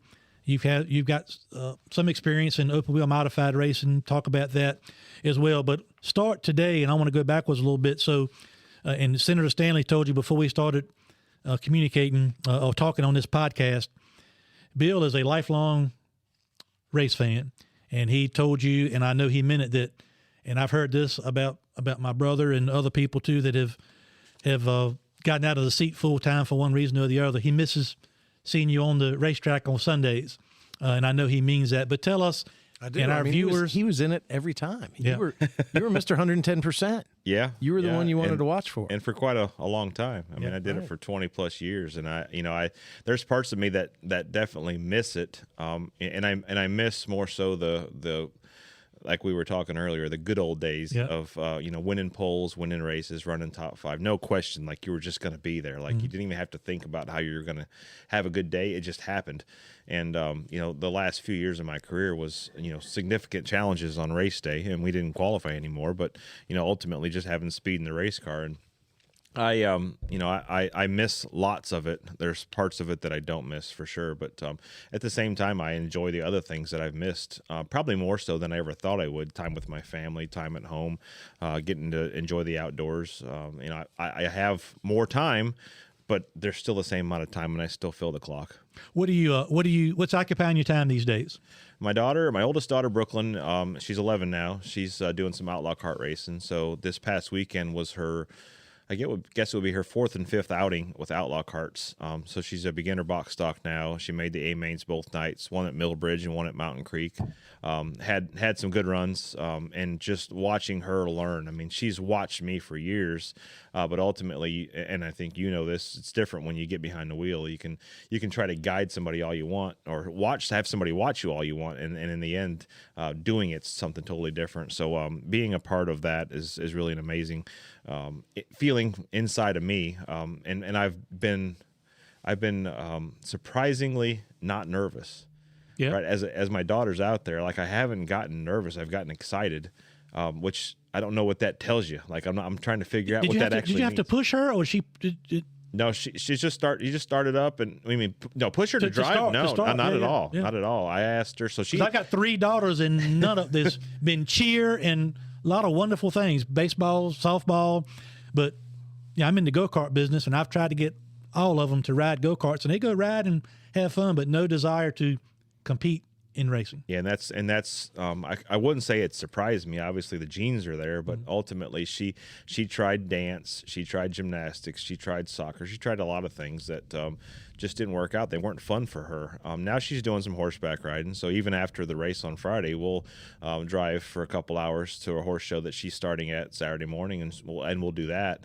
But ultimately, those are the things that she enjoys right now, and she drove my quarter midget years and years ago in my parents' parking lot down in right outside of Daytona Beach in Florida. So she's got experience, and I think she's probably thought about it more than I thought she's thought about it. But in the end, she's been really excited about competing and learning, and she does a really good job, which again surprises me because she's my daughter. Does a really good job of listening and talking. And when I talk to her about something of what to do, more often than not, she'll remember and I'll forget. Like, I'll give you an example. Like, I told her when we were practicing at Millbridge one night, I said, I want you to go out there and just practice just stabbing the brakes. And she's like, why would you want me to do that? I said, because when there's a crash in front of you, you still got to steer it while you're trying to stop. And I said, it's just rear brakes. So try to figure out how you can steer it, stop, and miss the crash. And the next run, she's out there, she does her 3 or 4 laps, and she's getting ready to come in, and I see her stab the brakes. I'm like, what's she doing? And I'm like, oh, she remembered. Yeah. Daddy forgot, but she Yeah. remembered. So just things like that really, really excite me. And it shouldn't be surprising that when your daughter slams on the brakes at a practice session that it surprises you, but just the focus and the fact of listening and wanting to do better and doing the right things, or at least what I think are the right things as I guide her.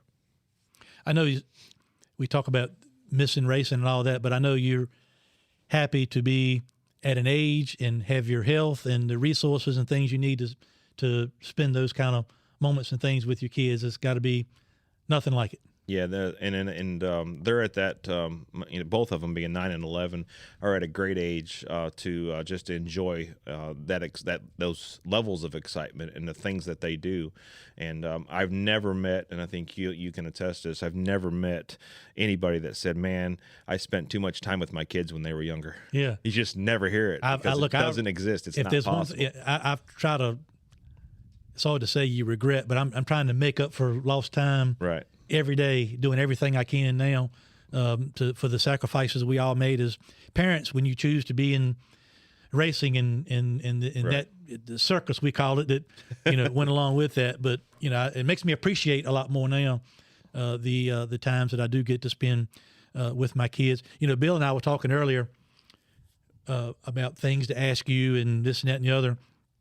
First thing I thought about was, I don't remember the year, but I remember, of course, back in your heyday in the prime, I think your career at 51 poles, it was a period of time there when we would just kind of joke, like, who's qualifying second?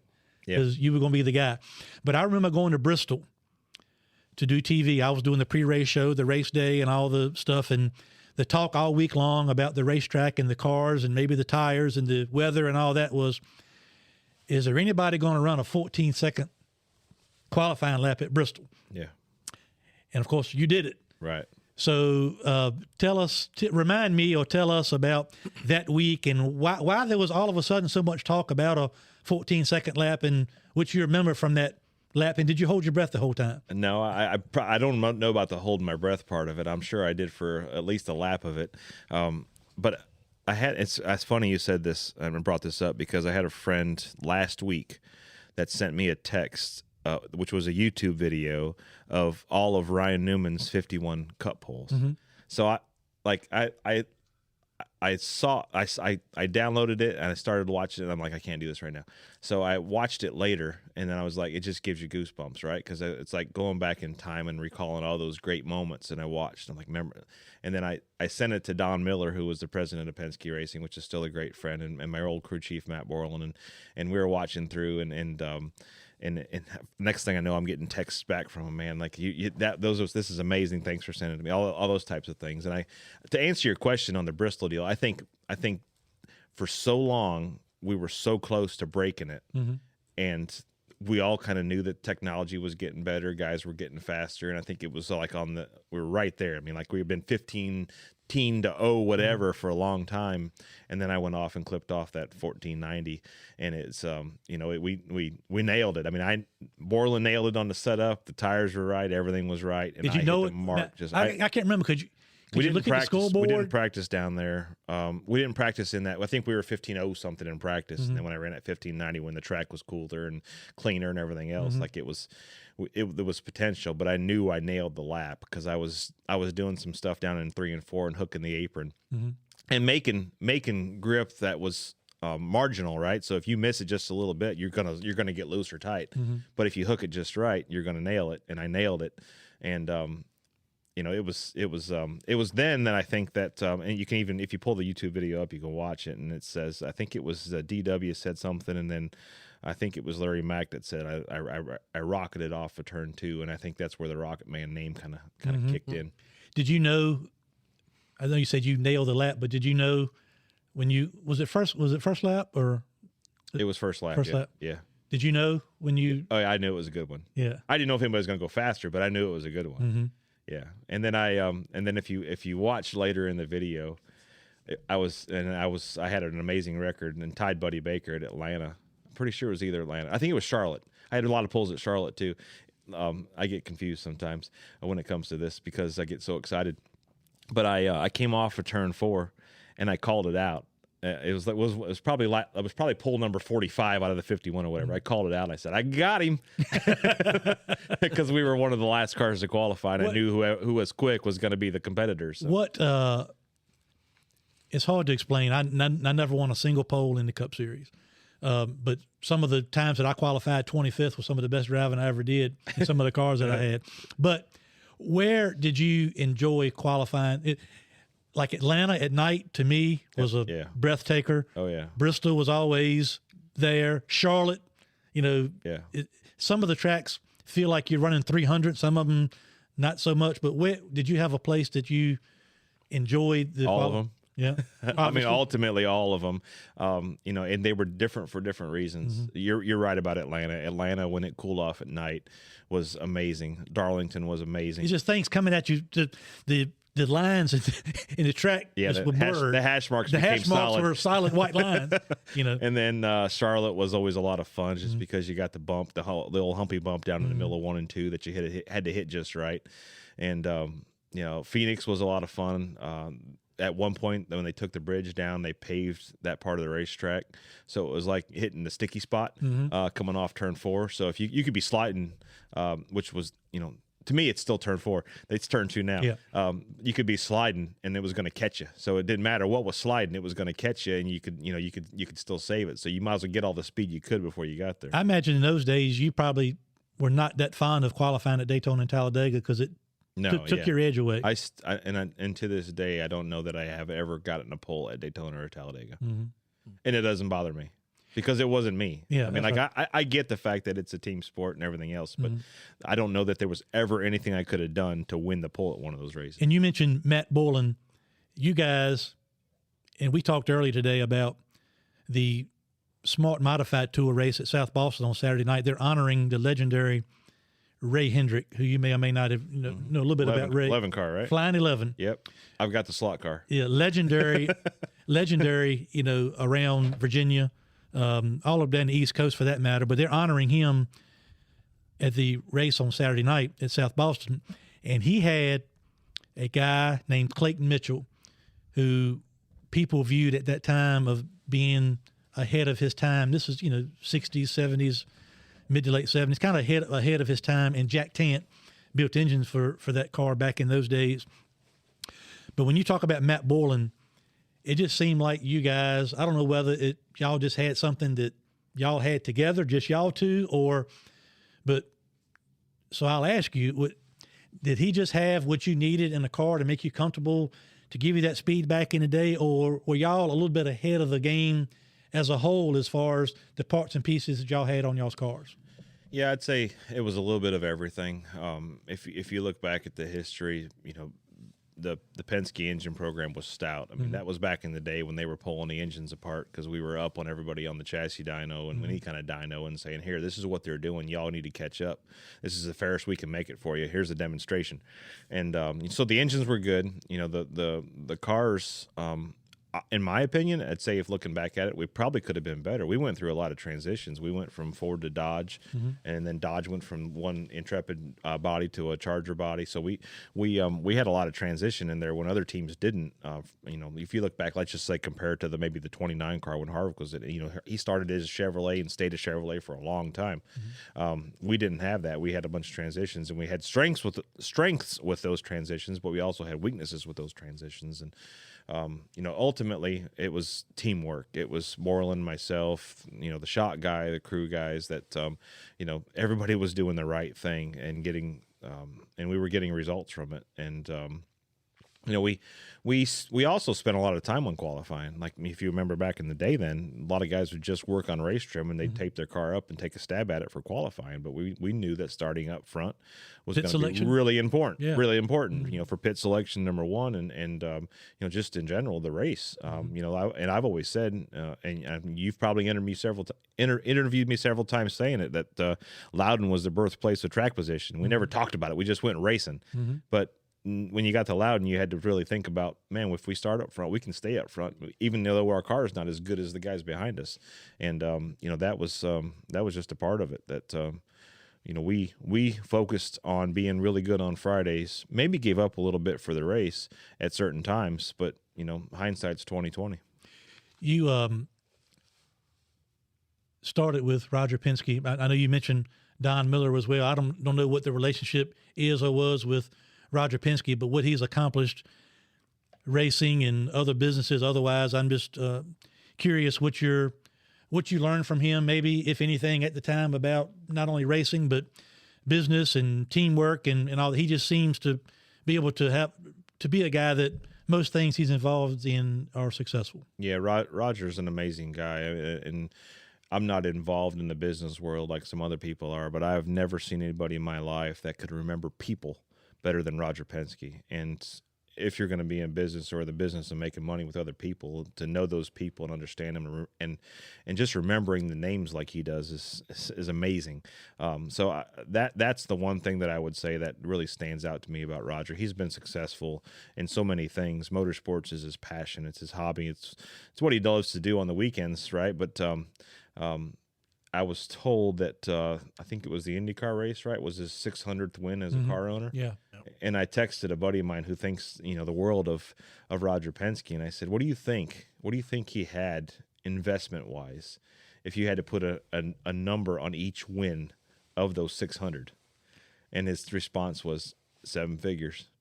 I mean, if you think about it, that's how passionate this guy is about racing. He puts so much money and so much effort into it. And this won't mean anything to anybody else other than me, but I interviewed him probably 15, 20 times over the years. But even when I saw him at a restaurant or just walking through the pit or anywhere, he always looked me in the eye and spoke to me like I was like you were supposed human. to be there, just like he was. Right.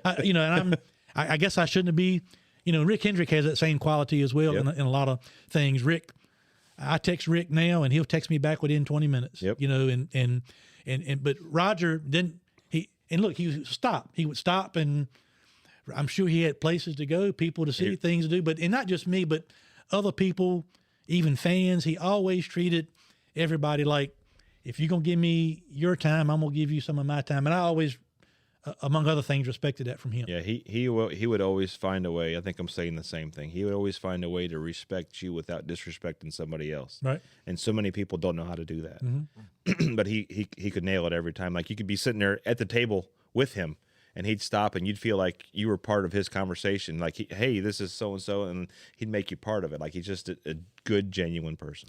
Got some more questions, but Bill, you want to slide in there? No, I'm just riding around the back watching you two. I'm just staring at him like, like some stalker, I guess. But, it seems to me, you're saying never got a pole maybe as long as you can remember Talladega, Daytona, but you had some of the most spectacular crashes.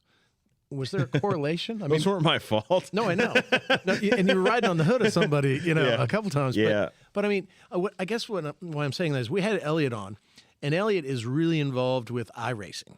And what Elliott said was, well, the tracks that I was really good at in terms of qualifying or running, I still run great at the sim. The tracks that I'm not good at, I'm not good on the simulator. And it's something, as he said, internally in him, that either by experience or just by feel, he never felt like he was going to conquer those certain tracks, or maybe had bad luck at those tracks. That when I look at your incredible career, those things kind of stick out to me, as well as the great wins that you had. And then to hear you say, well, I never, as fast as you were, as many poles as you've gotten, you never got one at Talladega, never got one at Daytona. Yeah, but every other place we went to, you had to lift. So you had to drive the car. And that to me, I think is a big lift part of it. or not lift, Lift or not or decide when you were going to lift, Right. or if it was just a half, 3/4 lift and just tapping the brake or whatever. A lot of different. You, with all due respect, you had to drive the car at the other racetracks. Whereas Daytona and Talladega, I literally could pull somebody off the street and say, "Hey, listen, you need to do this, this, and this," and they could be within a tenth of what I just ran. Really? Yes, And you won. but the but Daytona but the 500. difference is in the race, you can't pull that person off the street and expect the same conversation to have the same results. But driving the car, just purely driving the car at 200 miles an hour, is not a big challenge. I've always said that in racing, in life in general, but in racing, you feel acceleration and deceleration. You don't feel speed. So, and I equate it to and try to put it in layman's terms to other people. It's talking like kind of like an engineer. When you fly an airplane, when you're in when you're a passenger in an airplane and you take off and land, that's when you feel it. When you're flying and cruising at 450 or 600 miles an hour, whatever it is, you don't feel it until you hit something, some dirty air, turbulence, right? So you what you feel is acceleration and deceleration. Going 210 miles an hour is not that big a deal until something bad happens, a crash, tire blows, whatever.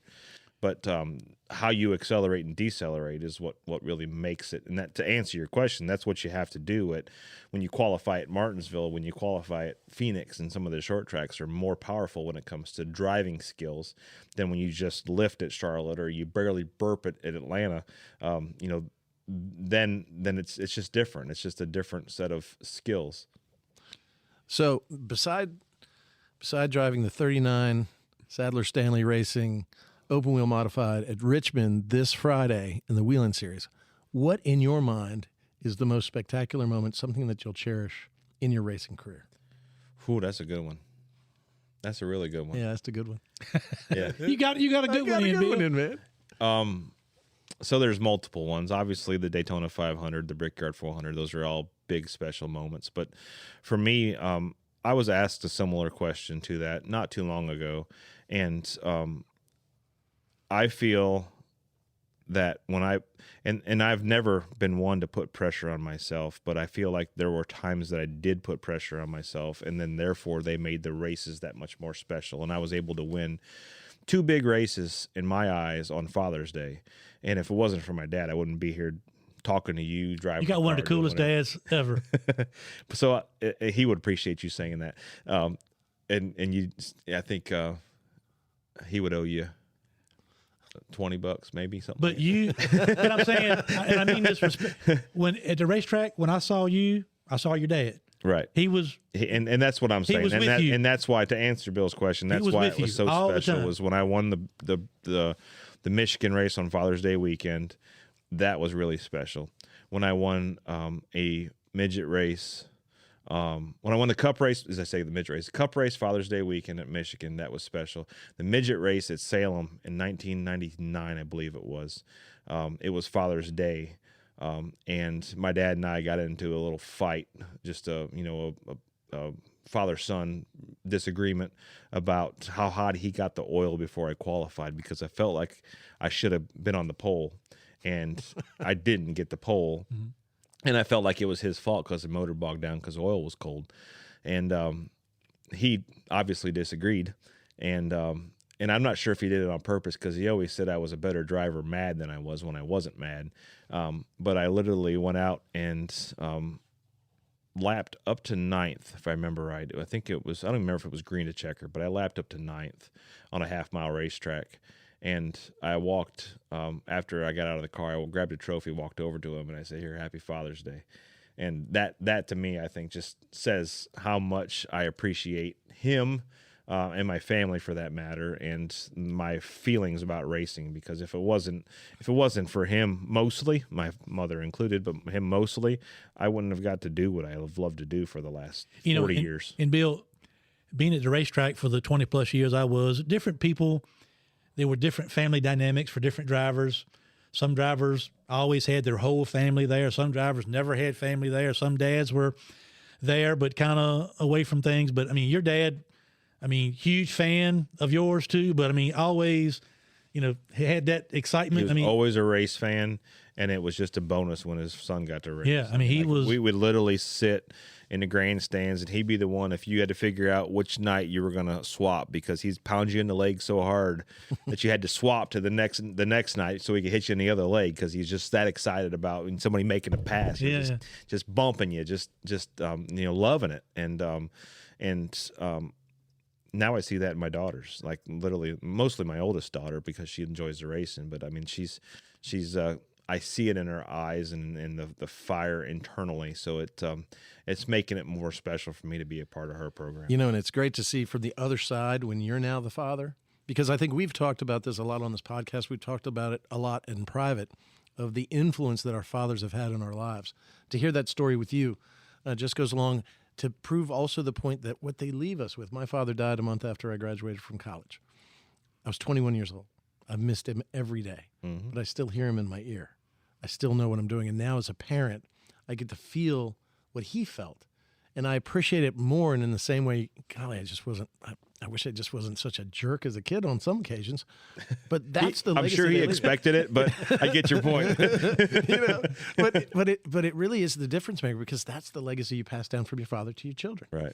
And they'll pass to their children. So it's just such a gift to have a good father, and then from that to become a good father. I want to talk about the modified race in a second, but Bill asked you about big race wins and things that you remember the most or cherish the most. So I'll ask the other side of it. You've not said you'll never race another Cup car again, so you could. Yeah, no, people expected me to announce a retirement, and I'm like, I'm not retiring. Like, I'm still going to go drive and race. I don't have a full-time Cup deal, and that's fine. But ultimately, I mean, you never know when something could happen. That's right. I mean, but as you sit here today and look back on your career as a whole and in NASCAR, any regrets? no regrets. I mean, there's millions of things that I would have done different to be better because I learned as I went. But I don't know that I can. I don't even know where I would start with regrets. You know, regret overdriving the car and crashing while I was leading to Charlotte. Yeah, but I mean, that's just an accident. That's not a regret in my eyes. I mean, yeah, there's things that I could have done better. Because this is a specific moment at a specific race, and I guess you can probably still, to this day, put yourself back in the seat at that point of the racetrack. And so, give us the what happened? Yeah. Oh, so I was leading the Coke 600. I think it was 01 before I was a rookie, and I had won. You good? Yeah. No, I was getting static. Ryan Newman just had the Chad experience, didn't he? I was getting static, and I seen you. It's all good. So I was leading the Coke 600, and I think 11 laps in, if I remember right, I was just trying to cowboy the car and was loose and tried to get across the bump and lost it and backed it into the fence. And we had such a fast race car. We had won the pole, out-qualified Jeff Gordon. This is, I think, my second or third Cup start. Borland and I were having this discussion last week after I sent that text because I know Phoenix was my first start. I'm pretty sure he thinks Vegas was my second start, and then my third start or my second start. I think it was my second start was the Coke 600 when I won the pole. Either way, I just overdrove it. Like I should have just backed it off. And in the end, you know, he was a rookie too and didn't know how much we should have tightened the car up. And we ended happy hour amazingly fast and good, but it was at night. The next day is the Coke 600. It starts in the heat of the day. We should have tightened the car up, but we didn't because we were so good. Call it overconfident, call it lack of experience, whatever you want to call it. We were loose and I overdrove it. He left it loose. We crashed. I crashed. And, is that a regret? I don't classify it as a regret. I classify it as a learning mistake. The race at the crash at Daytona last year. Let's go say which one. The one that got all the attention. Yeah, the one. Yeah, the one that got all the attention. Yep. Just tell us what you can about the race coming off turn 4, when it happened. You know, I know you've done interview after interview after interview all over. You got mainstream coverage with all that, and I'm just curious. Well, the iconic photo of him walking out of the hospital with my your daughters. Yeah. That is that's amazing. that's the touching part for me. To answer your first question, it's really simple. I don't remember any of it. None of it. None of it. The race itself or the whole day? call it the whole day with the exception of having shrimp for lunch at my parents' house. So my parents live about 20 minutes from the racetrack. It was obviously rain delayed. We stayed an extra day, got up, went over to my parents' house, had some lunch, and then the race, I forget what time it started. In the end, I don't remember anything about the start of the race. I don't remember anything during the race. Couldn't tell you who crashed, what lap, anything happened when we pitted, who pushed me, who I pushed. Nothing. I mean, nothing. Could not remember anything until I walked out of the hospital. Wow. Now, when I was in the hospital, they had me medicated so that I was call it like a drug-induced coma. Only I wasn't a drug-induced So you coma. wouldn't They try to had be me getting up knocked out. and- No, it wasn't even that. They just if I got to being too close to me, they'd knock me back out because they didn't want any activity in my brain, which is understandable because they didn't know that any kind of answers on what was damaged. In the end, I mean, I was probably damaged before. Yeah. I mean, people would argue that. Yeah. But there was no side effects, nothing that proved anything happened other than, at some point I was knocked out, and I had somebody in the car with me. There's nothing else that stands out about that day. I mean, like, I don't know other than I remember I talked to President Trump briefly before I walked out. I couldn't remember the entire conversation. All I remember is That's right. He was there. he was there for the He was there on race. Sunday. Yeah, I remember that now. But Yeah. when I can't remember if it started or was supposed I think to it ran a start. few laps. Yeah. Because we followed him around in the parade car. That's right. Parade of the president's What is car. that? What do they call that limo they had? The Limo one. Beast. the Beast. Yeah, the Beast. Yeah. We followed him around in that, and I think we came right down pit road if I remember right. And I got the phone call, whatever it was, a couple days later, and that was just before I walked out of the hospital. So President Trump called you. President Trump, we connected, and I don't remember if I was medicated or if it was just me being silly, but I answered, said, "What's going on, Donnie?" Donnie. And the Bet he funny didn't part, get that a lot. the funny part was the entire time we did the interview, he kept calling me Randy, which I've been called Randy because of Randy Newman several times, but he never got the nudge from whoever was sitting next to him on the phone call, which somebody's there. Hello, Randy. It's me, Donald Trump.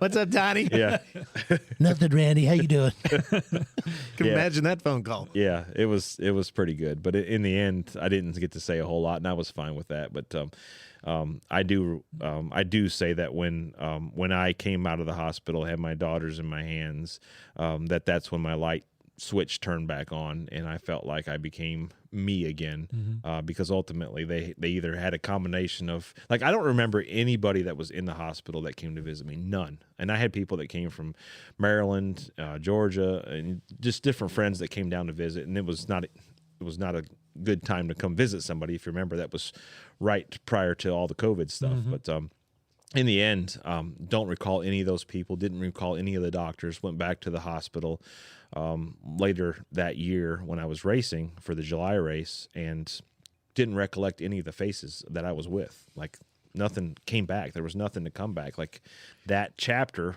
was deleted from my brain. Did you ever? And I think I know the answer to this, but after the first Daytona, did quitting then ever cross your mind? No.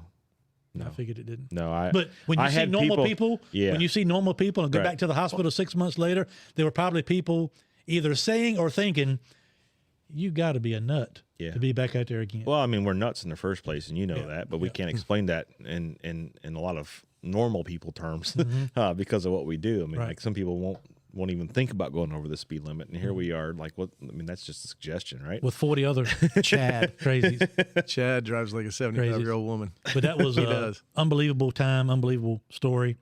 Glad you're back and got to get back on track and continue. Yeah, and I never, to answer your question, I never thought about quitting. I had, Yeah. and I had people that, tried to not push me, but just question it. And I'm like, no, why? Like, but I really feel like that was God's way of saying, if you can't remember it, like, and that's why God deleted it, right? Is if you can't remember it, then why would you want to quit? Like, it just doesn't exist. So just go do what you love. Like, that's his way of protecting your passion.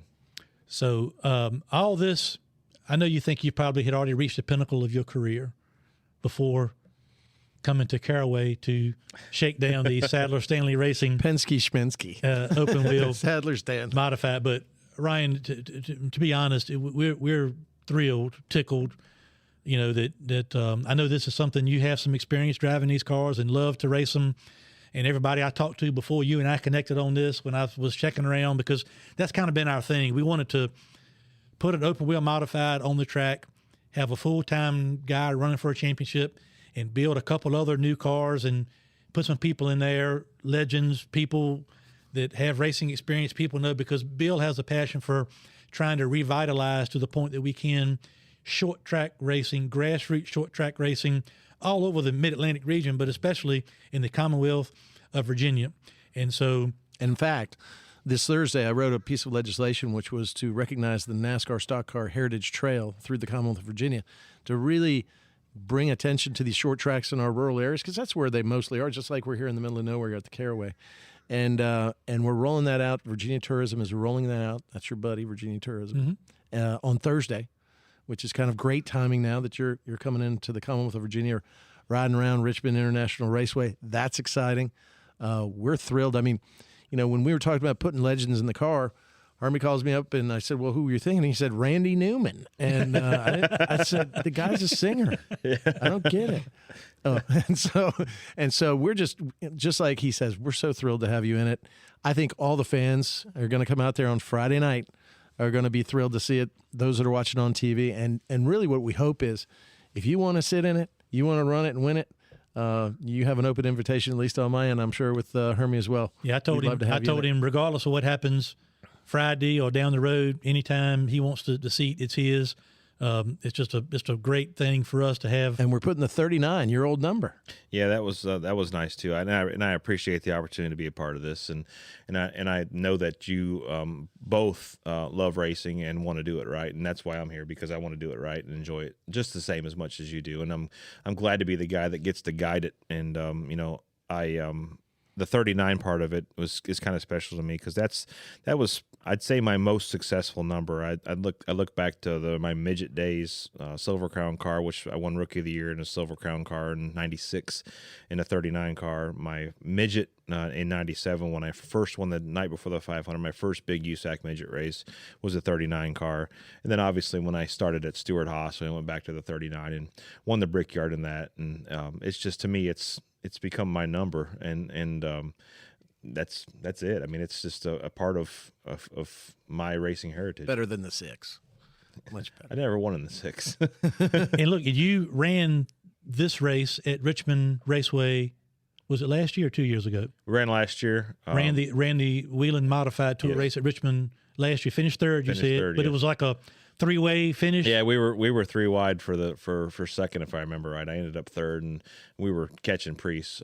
We had a really fast car, and Richmond's one of I've always said Richmond's my favorite short track, over Bristol and Martinsville for that matter. Ultimately, my all-time favorite racetrack is Winchester, but we're not going there in a modified. Yeah. So, Not yet. I look forward to it. Like I said, Richmond's a lot of fun.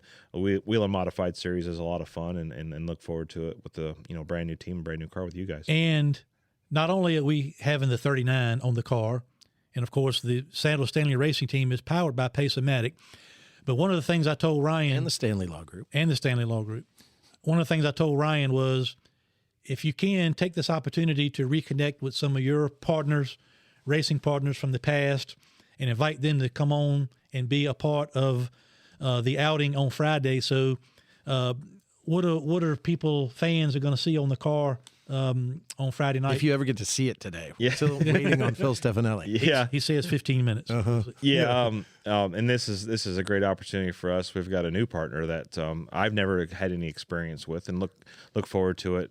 Simply Southern, the clothing apparel company, jumped on board to be a part of this too. So along with Pace-O-Matic, Simply Southern is going to be on the modified, and it's geographically, like, it makes sense, right? You're talking about the history of NASCAR and driving up through Virginia, and Simply Southern and S&S and Sadler, and what I mean, it's like, it's just Don't keep saying Sadler Stanley, because he thinks it should be Stanley Sadler. and We'll just stick with the SNS. SNS, right now, and then let right? people Since just you put- guys are both yeah, here. just When I'm around you, Hermie, it'll be Sadler, That's right. Stanley, and then when I'm around you, when Bill, I'm it'll be gone, Stanley, it's Stanley. Sadler. See, there I you think go. that's a great. It's a great partnership. I know how This to is play the great. politics. Me too. It's working out great. Well, do you notice Hermie's name is in the front of everything that we do? Sadler and the Senator, Sadler Stanley Racing. You know, I think it's natural. He's the hook. But and I enjoy doing everything. Sounds like he's the one typing the press release. That's well, yeah, that's true. There you go. At least this one. So Simply Southern, what do they tell us what they are and what they do? So Simply Southern, from the most part, has been a clothing line of, from what I can say, women's T-shirts. But they also have a men's clothing line as well. And the ironic part of it all is if you pull up their website, simplysouthern.com, their men's apparel has a black lab in it, which looks just like the new puppy that we got in Christmas. So it's totally ironic, but it's not, right? So really excited to honestly haven't even met the people from Simply Southern. Just know that it's a great fit for the Wheel and Modified Tour, this opportunity, and to get some people to the racetrack and raise some awareness. Bring them out to the Smart Tour Series. So, Yeah. that'll be great. Well, Next steps. Let's get through this test, then let's get through Let's Richmond. actually get the car to the track to test first. What test? And then we can go This has from been a that. test Ryan, of our will. we've had fun and we hope to have some fun, Friday night. But really and truly, we appreciate you. You can go drive whatever you want, whenever you want. I know, and for you to put the trust and faith in us. And of course, I know you've been to the shop and seen Phil and those guys, just a bunch of hard nosed racers that are doing it to have fun. And we appreciate you being a part of it. No, I look forward to it, like I said, and we'll have some fun. Hopefully we have as much fun as we can have, and we know what that means. That's right. Standing in victory lane. There you go. Absolutely. Bill, take us home. Ladies and gentlemen, another great podcast brought to you by Pace-O-Matic. I'm Virginia State Senator Bill Stanley, and I'm leaning really right. And I'm former NASCAR driver Hermie Sadler, and this has been a fun one for me. A trip down memory lane with Ryan Newman. We'll see everybody at the racetrack this weekend. Friday night at Richmond, Saturday night at South Boston Speedway, and we'll be back next Thursday with a whole new episode. I'm Hermie Sadler. We'll see you next time.